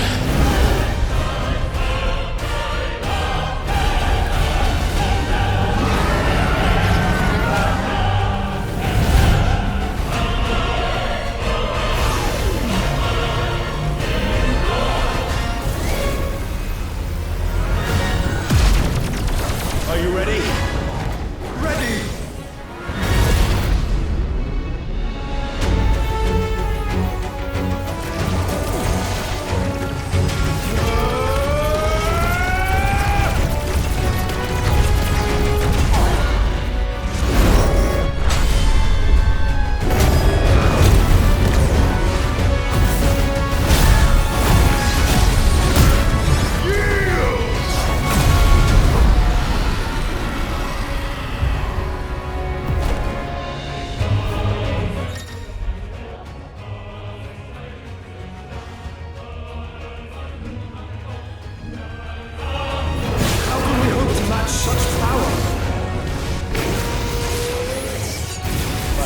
resting in our own.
Joshua!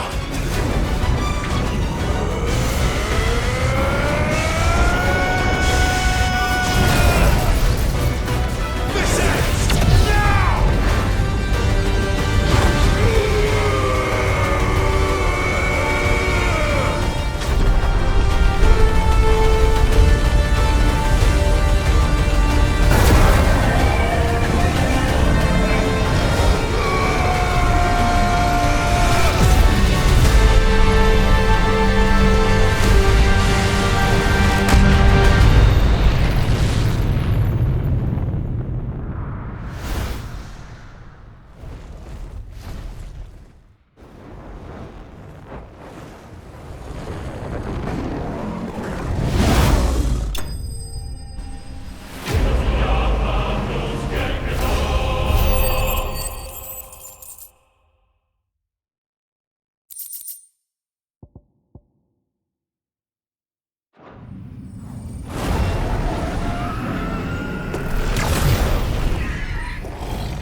Joshua!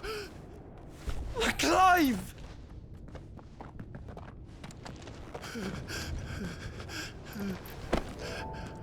My brother. I'm sorry. I'm so sorry. You're alive. We both are. Nothing else matters.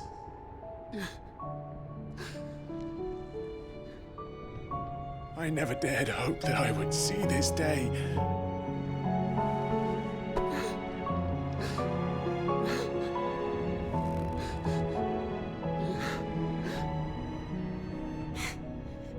Reunited at last. Jill.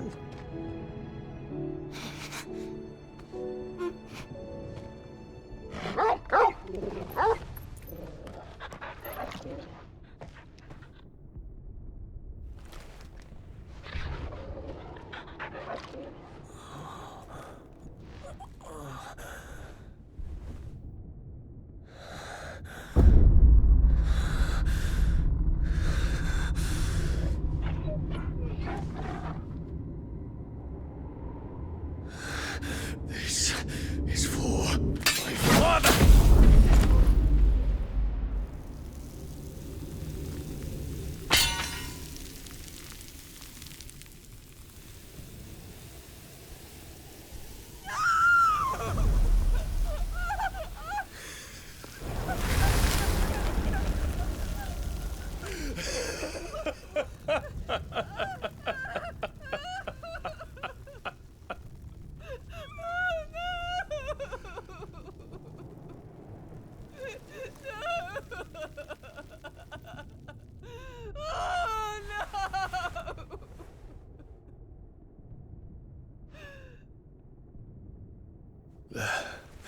It is done. The demon that would tear our house apart is no more. Father.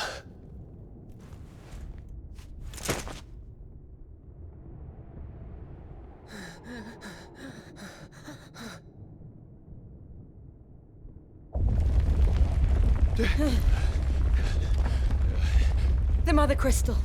It's collapsing. Right. We need to leave. No. Wait.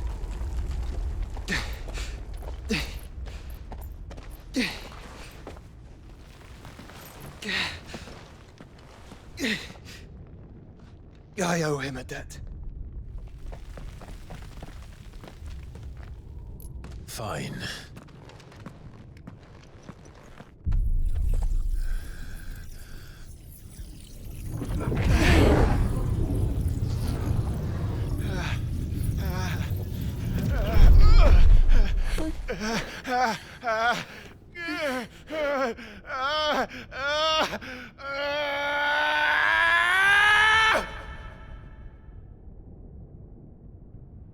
You there. Don't reinforce the walls. Situation. Report, Captain. Can nothing be done to call them off? I regret not, Your Radiance. The Dragoons answer to none but His Imperial Highness. The Council is powerless to intervene. We're hearing reports of rebel Madness is this, Theon. throughout the neighboring districts. Focus all efforts on extinguishing the fires around the capital. City can wait. Don't dally, man. Go! Your Radiance. And I want you to find out about the Dalmek's movements. By the light! Dion, have you taken leave of your senses? Call off the Dragoons at once! Fear not. The populace will come to no harm at their hands.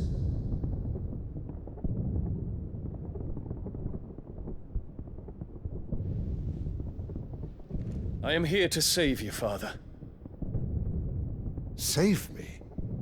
A creeping darkness hides in the heart of Sanbreque. It stems from your wife, the traitorous Annabella.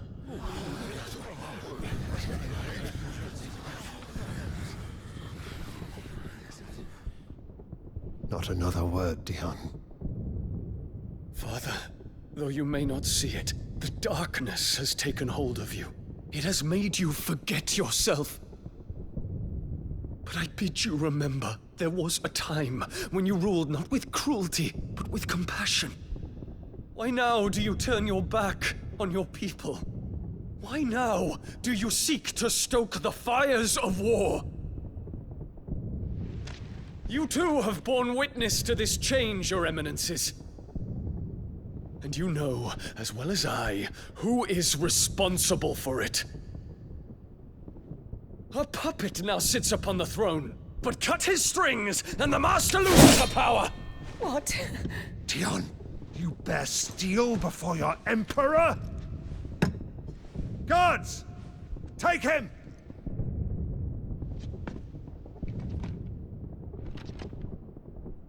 For every citizen who falls, another can be bred. For every home that burns, another can be built. Those were your words. But when the last of your citizens has fallen, and all of their homes have been reduced to ash, what will become of your empire, of its rulers, of your god? As the mother crystals crumble one by one, and the blight sweeps in to claim all that we hold dear, our people look to their emperor for protection. Yet he labors not to secure their futures, but to seize what is left of the twins for himself. Even if it should come at the cost of everything his loyal citizens have labored to build. Dion, you must understand. A small price to pay, is it not? You've been blessed with great power, Dion. Enough to win me the world. So go, claim Valisthea for me, brother.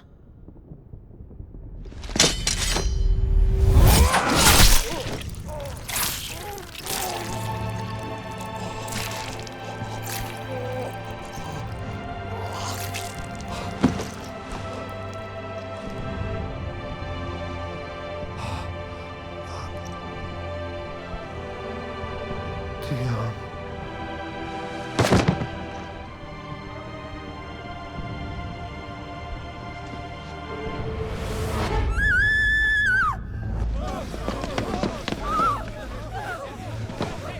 Gods! Gods! Father. Poor father. How he doted on his children. That he would die to protect me was plain. It was but a matter of when. You planned this? You did well to endure so long. But you broke in the end, as I knew you would. And now Muthos approaches. Put him to the proof. I would see if he breaks. Go, Bahamut. Kinslayer.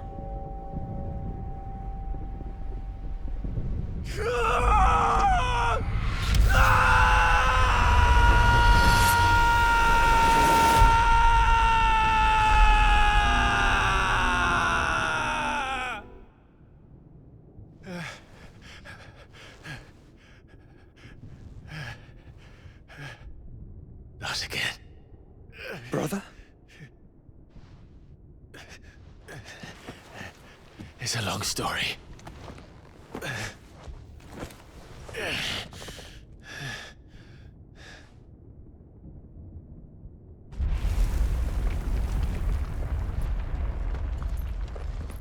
You cannot stay here, Mother. Come. Take my hand.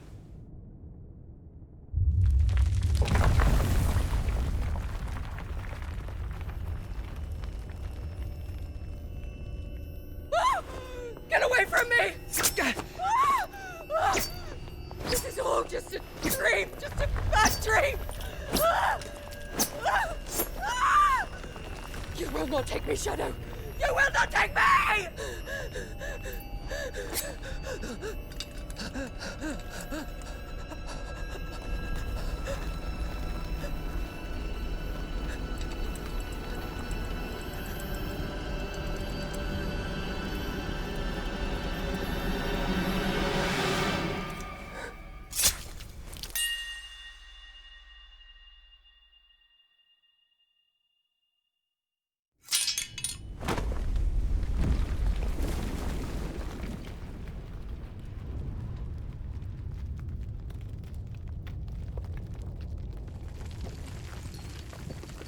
Mother.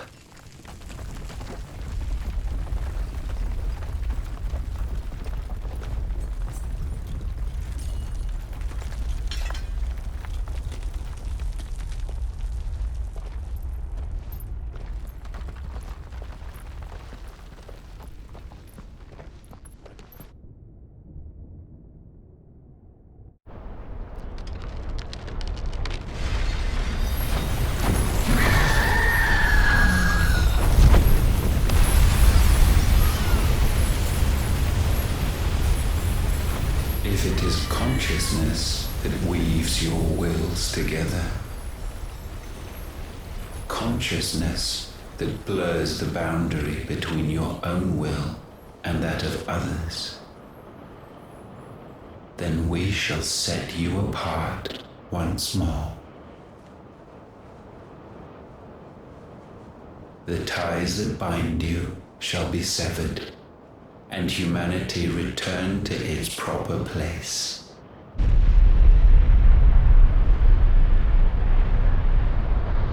By primogenesis shall a new age of reason begin.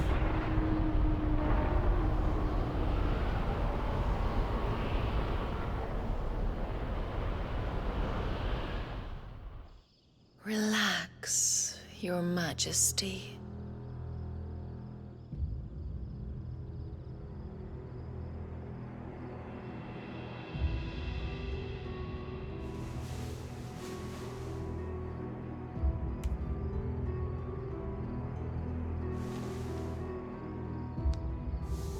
Don't you want to play? It's been a long time. If that is your wish. Men, you are as meek as all the others.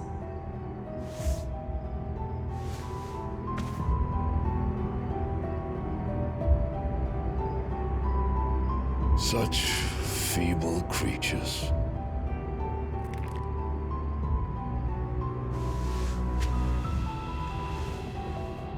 Gifted the power of Eikons, yet slaves to fickle emotions which usher you to your doom. And so you bind your fragile wills with strands of consciousness. The wretched handiwork of a wretched people. The sons of fire were united at last, and for but a moment, their flame burned bright. Soon, Mythos shall become our perfect vessel. And then shall the world be remade. Not before the bonds are severed, of trust, of respect, of love. Only when every strand of consciousness is cut away, may Mythos return to our side. By primogenesis shall all be undone. Mankind shall be rid of his wretchedness, and Mythos of his will. But while he yet clings to it, he has the power to forge bonds anew. And so we bid you, find Mythos, and sever every one. To destroy that which has no physical form, you ask the impossible. There is nothing your black blade cannot cut, Odin. We shall unite with Mythos, and bring forth a new world. So long as our vessel remains unclaimed by humanity. It shall be done, Master. My will is yours.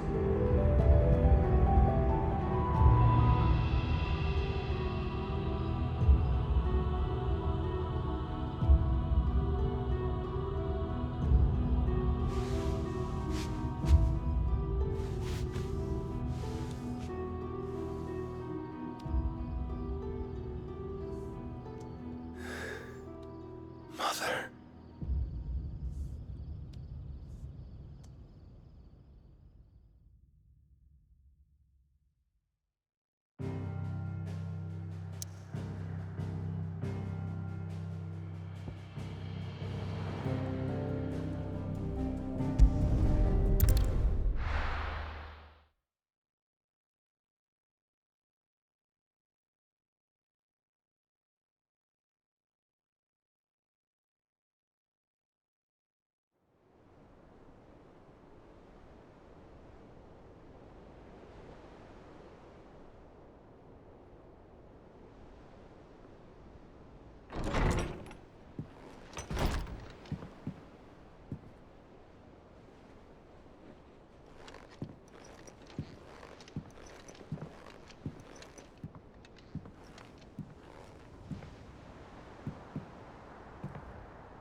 How is your brother?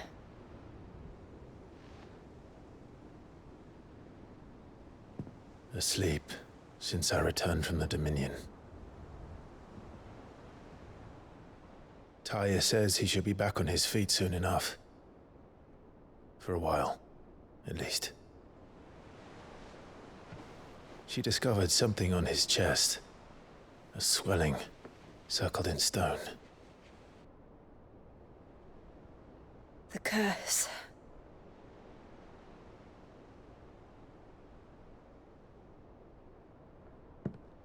For every mountain we climb, another rises up to greet us, doesn't it? It's never ending.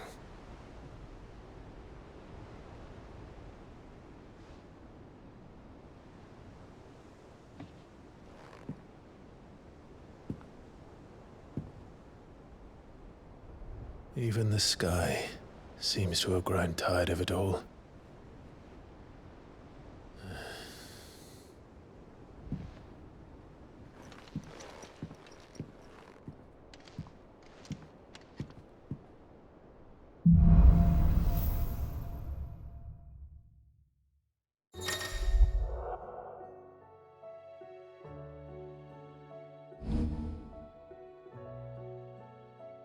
Taya won't be happy if I disturb Joshua. While he rests, I might as well see what Otter has to say.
Hopefully it's nothing.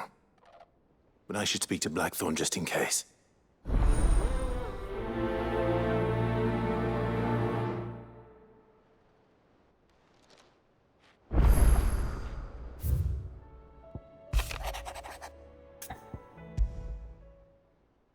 What could be wrong with Torgor? He seemed well enough when I last saw him.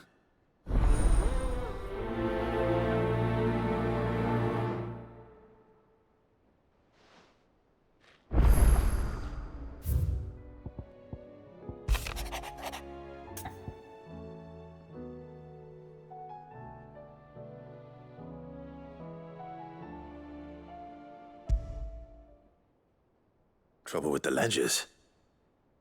Should Shouldn't he be asking Otto for help?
Did you see the pair that got hauled into tires? I got your note. You think something's wrong with Torgal? So you can read. Congratulations. But I didn't say I were wrong with him. I said something weren't right. He's not been eating me treats. He used to love cracking the bones from Molly's boiled brown, but now he won't so much as look at them. Didn't like him. Which is why I'm of a mind that his mind's on something else. You've not been working him too hard, have you? No harder than usual. Is that it, boy? Do you need a rest? What was it you said he was? A frost wolf? That's what the lawsman seems to think. Then maybe this all has something to do with whatever it is that's woken inside him. I suppose things have been different since Rosalith. Perhaps Hippocrates knows something. Instead of everything, you mean? Perhaps.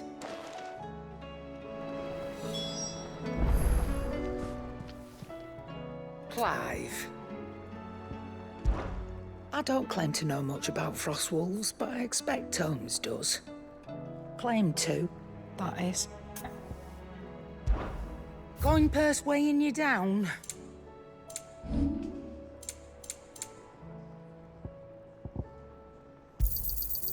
I reckon I can find a buyer. I'll be thankful you got that much.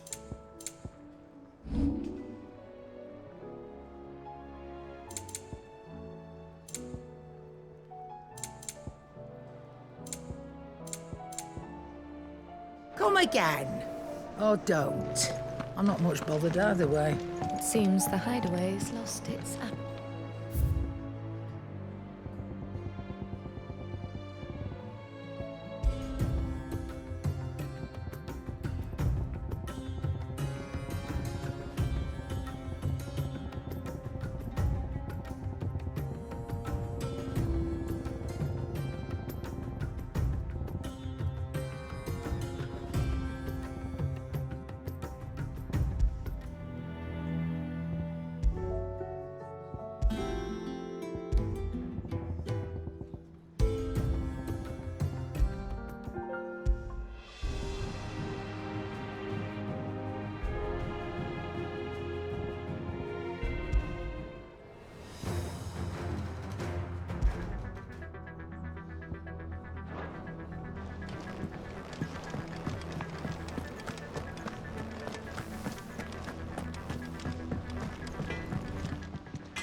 Blackthorn, do you have a moment? Not really, no. This won't take long. I just wanted to ask how you're getting on. August was worried about you, that you might still be doubting your craft, even after learning the trick of that cuirass. Is there something else weighing on your mind? Perhaps sharing your thoughts might help. That bastard's like a dog with a bone. Still, he's got a keen eye, I'll give him that. He's just, well, Karen showed me something. Something I've never seen before. And that was? A sword. An odd-looking thing with a single-edged blade. The metal itself wasn't anything to write home about, but fuck me, the edge on it. You could slice a man clean in two with a weapon like that, and he'd be halfway home before he even realized he'd been cut. So that's what's troubling you? Nah, no. Not troubling me exactly. More distracting. Can't stop thinking, how do you get an edge that sharp? It's driving me mad. And if you knew how to do it, we could arm the curse breakers with even better blades. That's about the size of it, yeah. I'll see what I can find out. Sharper swords are always welcome. And we can't have our master blacksmith being distracted. You're a soft touch, you know that. But I can't say I'm not grateful for it. Good luck, eh? Thank you. Let's see what Karen knows about this sword.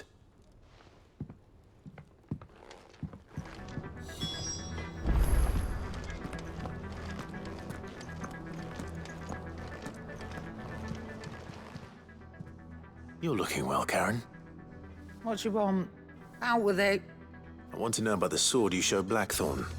Single-edged and extremely sharp. Running around after him again, are you? I suppose I am, yes.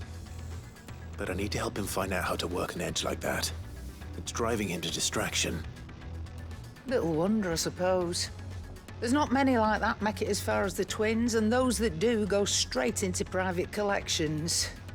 Which made it nice and easy finding a buyer. Can you tell me who bought it? Where is it now? You think I tell people who my clients are? Suppose you're not likely to go nicking him off me, are you now? Fine. If you stop mooning at me like that. Lord Ignac's the man you want. Dalmekian bloke. Collects weapons and the like. And he's got more money than sense, which is why he's one of my favourite clients. Reckon he'll still be at the inn in Dalamil, where I left him. Thank you, Karen. Oh, and he's a touch eccentric, if you take my meaning. I appreciate the warning.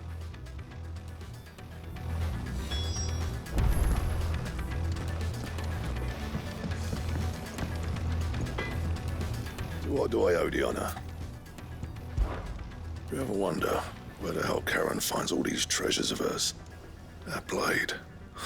I'm the edge on that thing. So, will it be?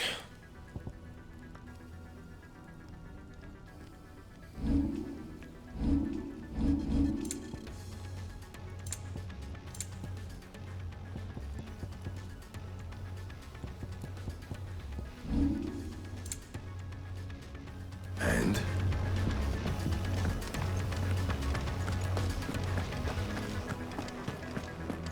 It seems the hideaway's lost its appetite. There's a storm coming soon. Will there be thunder? Lawsman, I need to ask you about Torgal. Something's not right with him. He isn't ill, is he? I don't think so. But according to Lady Karen, he seems to have lost his appetite, which is certainly a new development. She says he's hardly been touching his bones of late, and she believes it may have something to do with what happened at Rosalith Castle. I rather think she might be right, though not about his appetite. All canids are instinctively inclined to crack open bones for the rich marrow that resides within, and I see no reason why a frost wolf should be any different. Accordingly, I suspect it is not a lack of appetite that afflicts Torgal, but a surfeit of it. If we assume that his newfound magics require additional nourishment to sustain,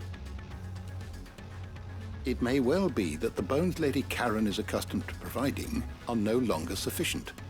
Frost wolves, after all, habitually prey upon far larger animals, whose bones may yield altogether different nutrients. As to where one might find a suitable substitute, some antelopes that graze the meadows of eastern Rosaria have been known to grow to a size more than double that of their lesser cousins. I don't recall ever seeing any that large.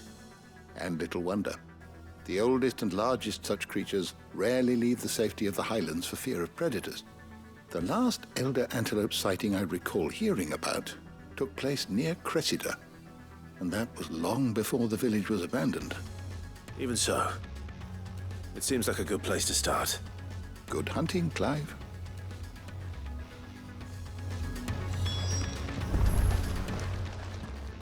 Good morrow to you, my friend. I have a few new notes that might interest you.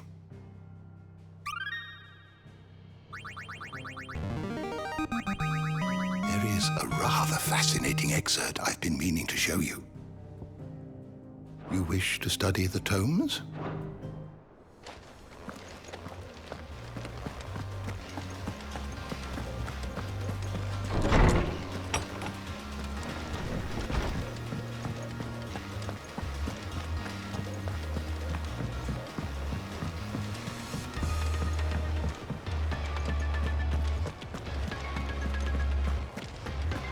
Did you see that?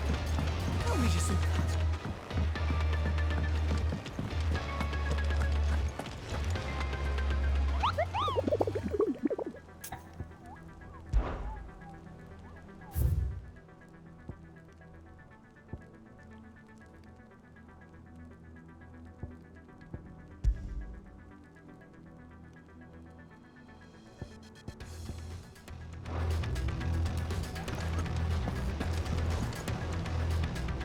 Clive, did you get my letter?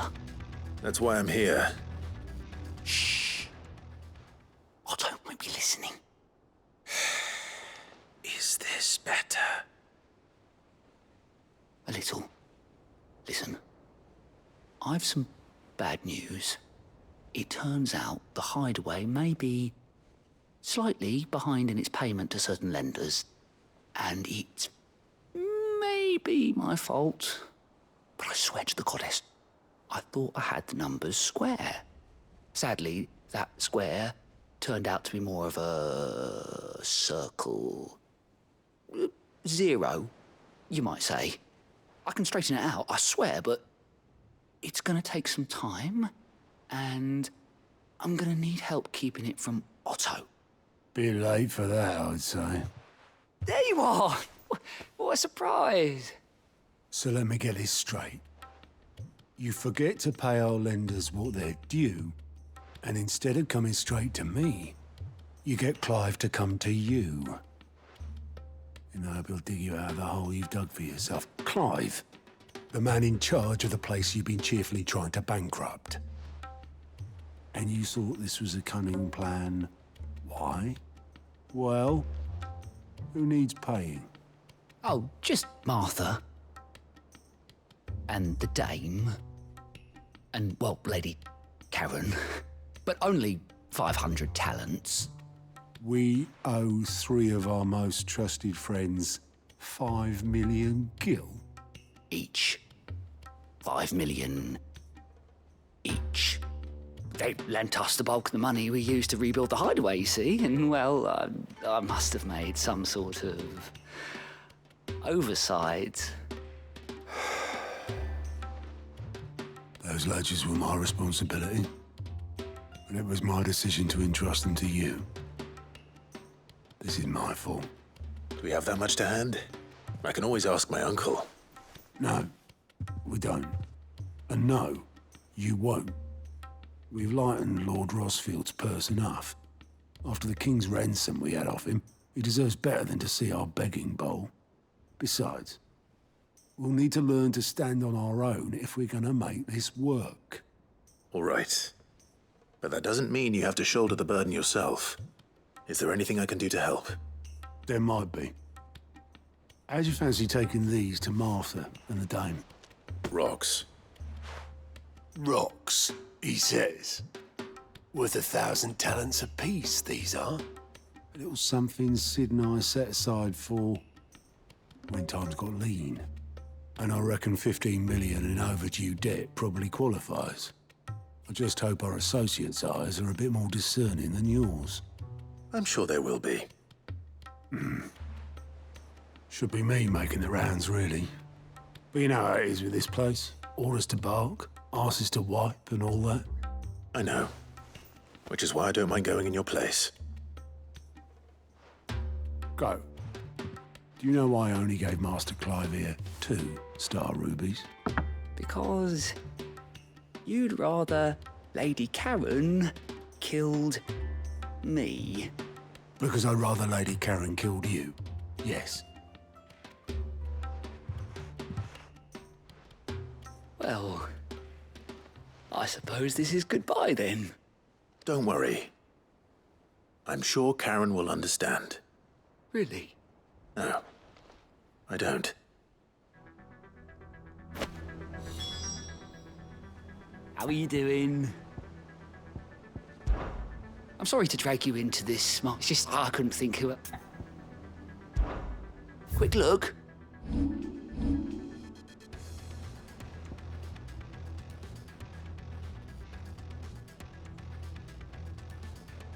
Seen enough?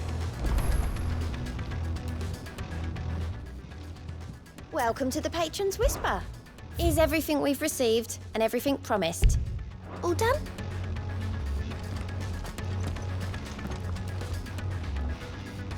Otto, how fares the realm? The realm? Oh, she's just fine. As long as you look past the fat storms out mother crystals and her skies are a roiling cesspit. And Gav? He's with your uncle in the Free Cities, helping Mid with her project. Sent an owl their way the moment the winds turned foul.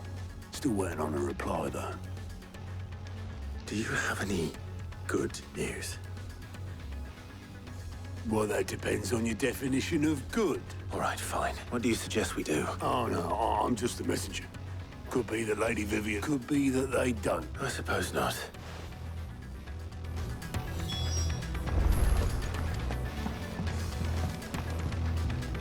How is it that every one of your little excursions presages some inexplicable catastrophe? Not that you are to blame for the Dominion's fate. No one could have predicted the actions of the Crown Prince. I'm sorry I couldn't save your home. My countrymen are stronger than you think. A few toppled clock towers won't break their spirits. They'll be back on their feet in no time. I hope so. Look at us. Bluer than a pair of bog crabs. Tempting though it may be, sulking will not help us find a solution to this mess. You believe there's one to be found? I don't know. But I am certain we're more likely to find it if we first examine the facts.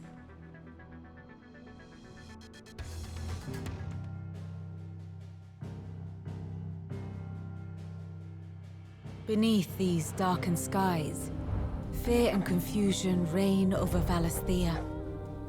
Oh, the lands around the fallen mother crystals had already begun to wilt for want of ether.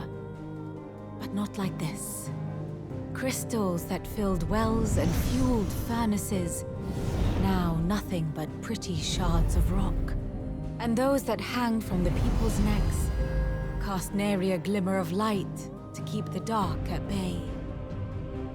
It is only a matter of time before the common folk convince themselves that the end of days is upon us.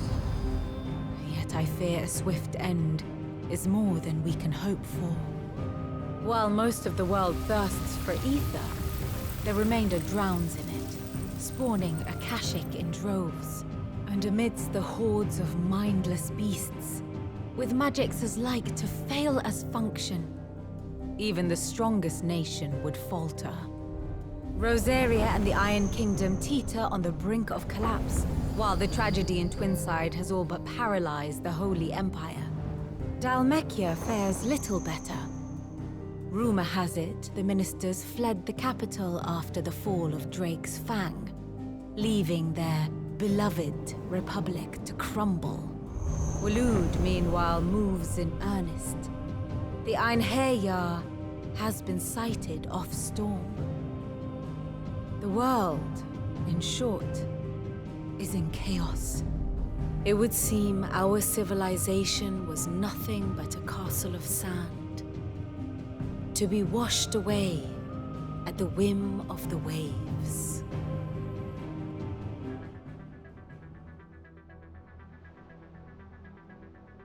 A castle of sand. Not my best flourish, but it seemed fitting. The reports I've received are considerably more blunt in their appraisal. Without the protection of their nations, it will fall to the people to defend themselves against those who would take what is theirs.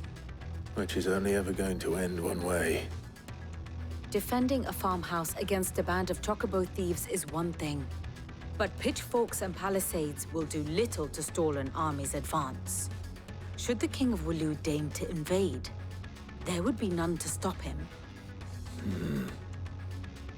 None but us.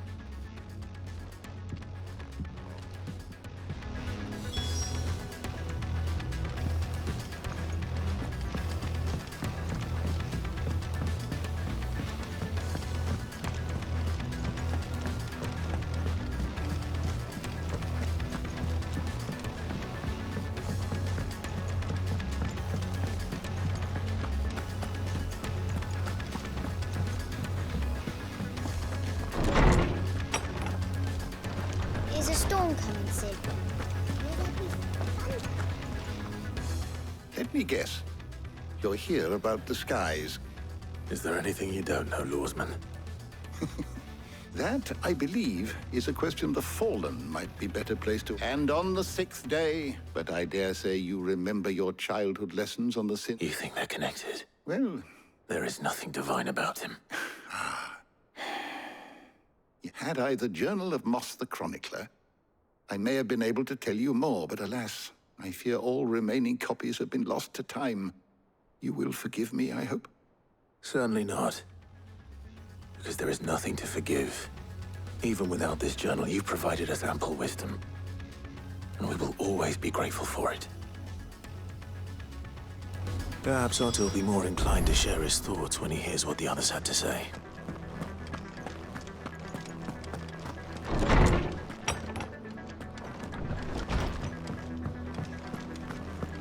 Seems the hideaway has lost its appetite.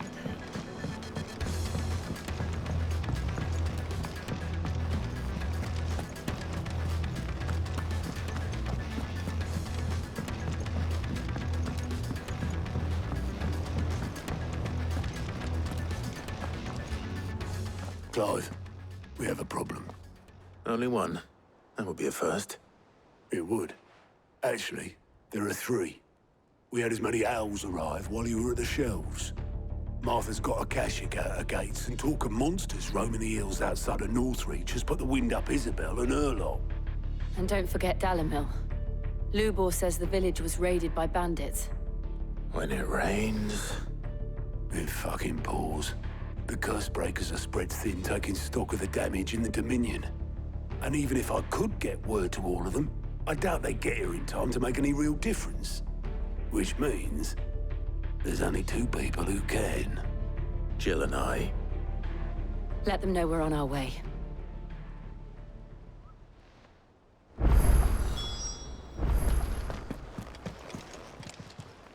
Clive!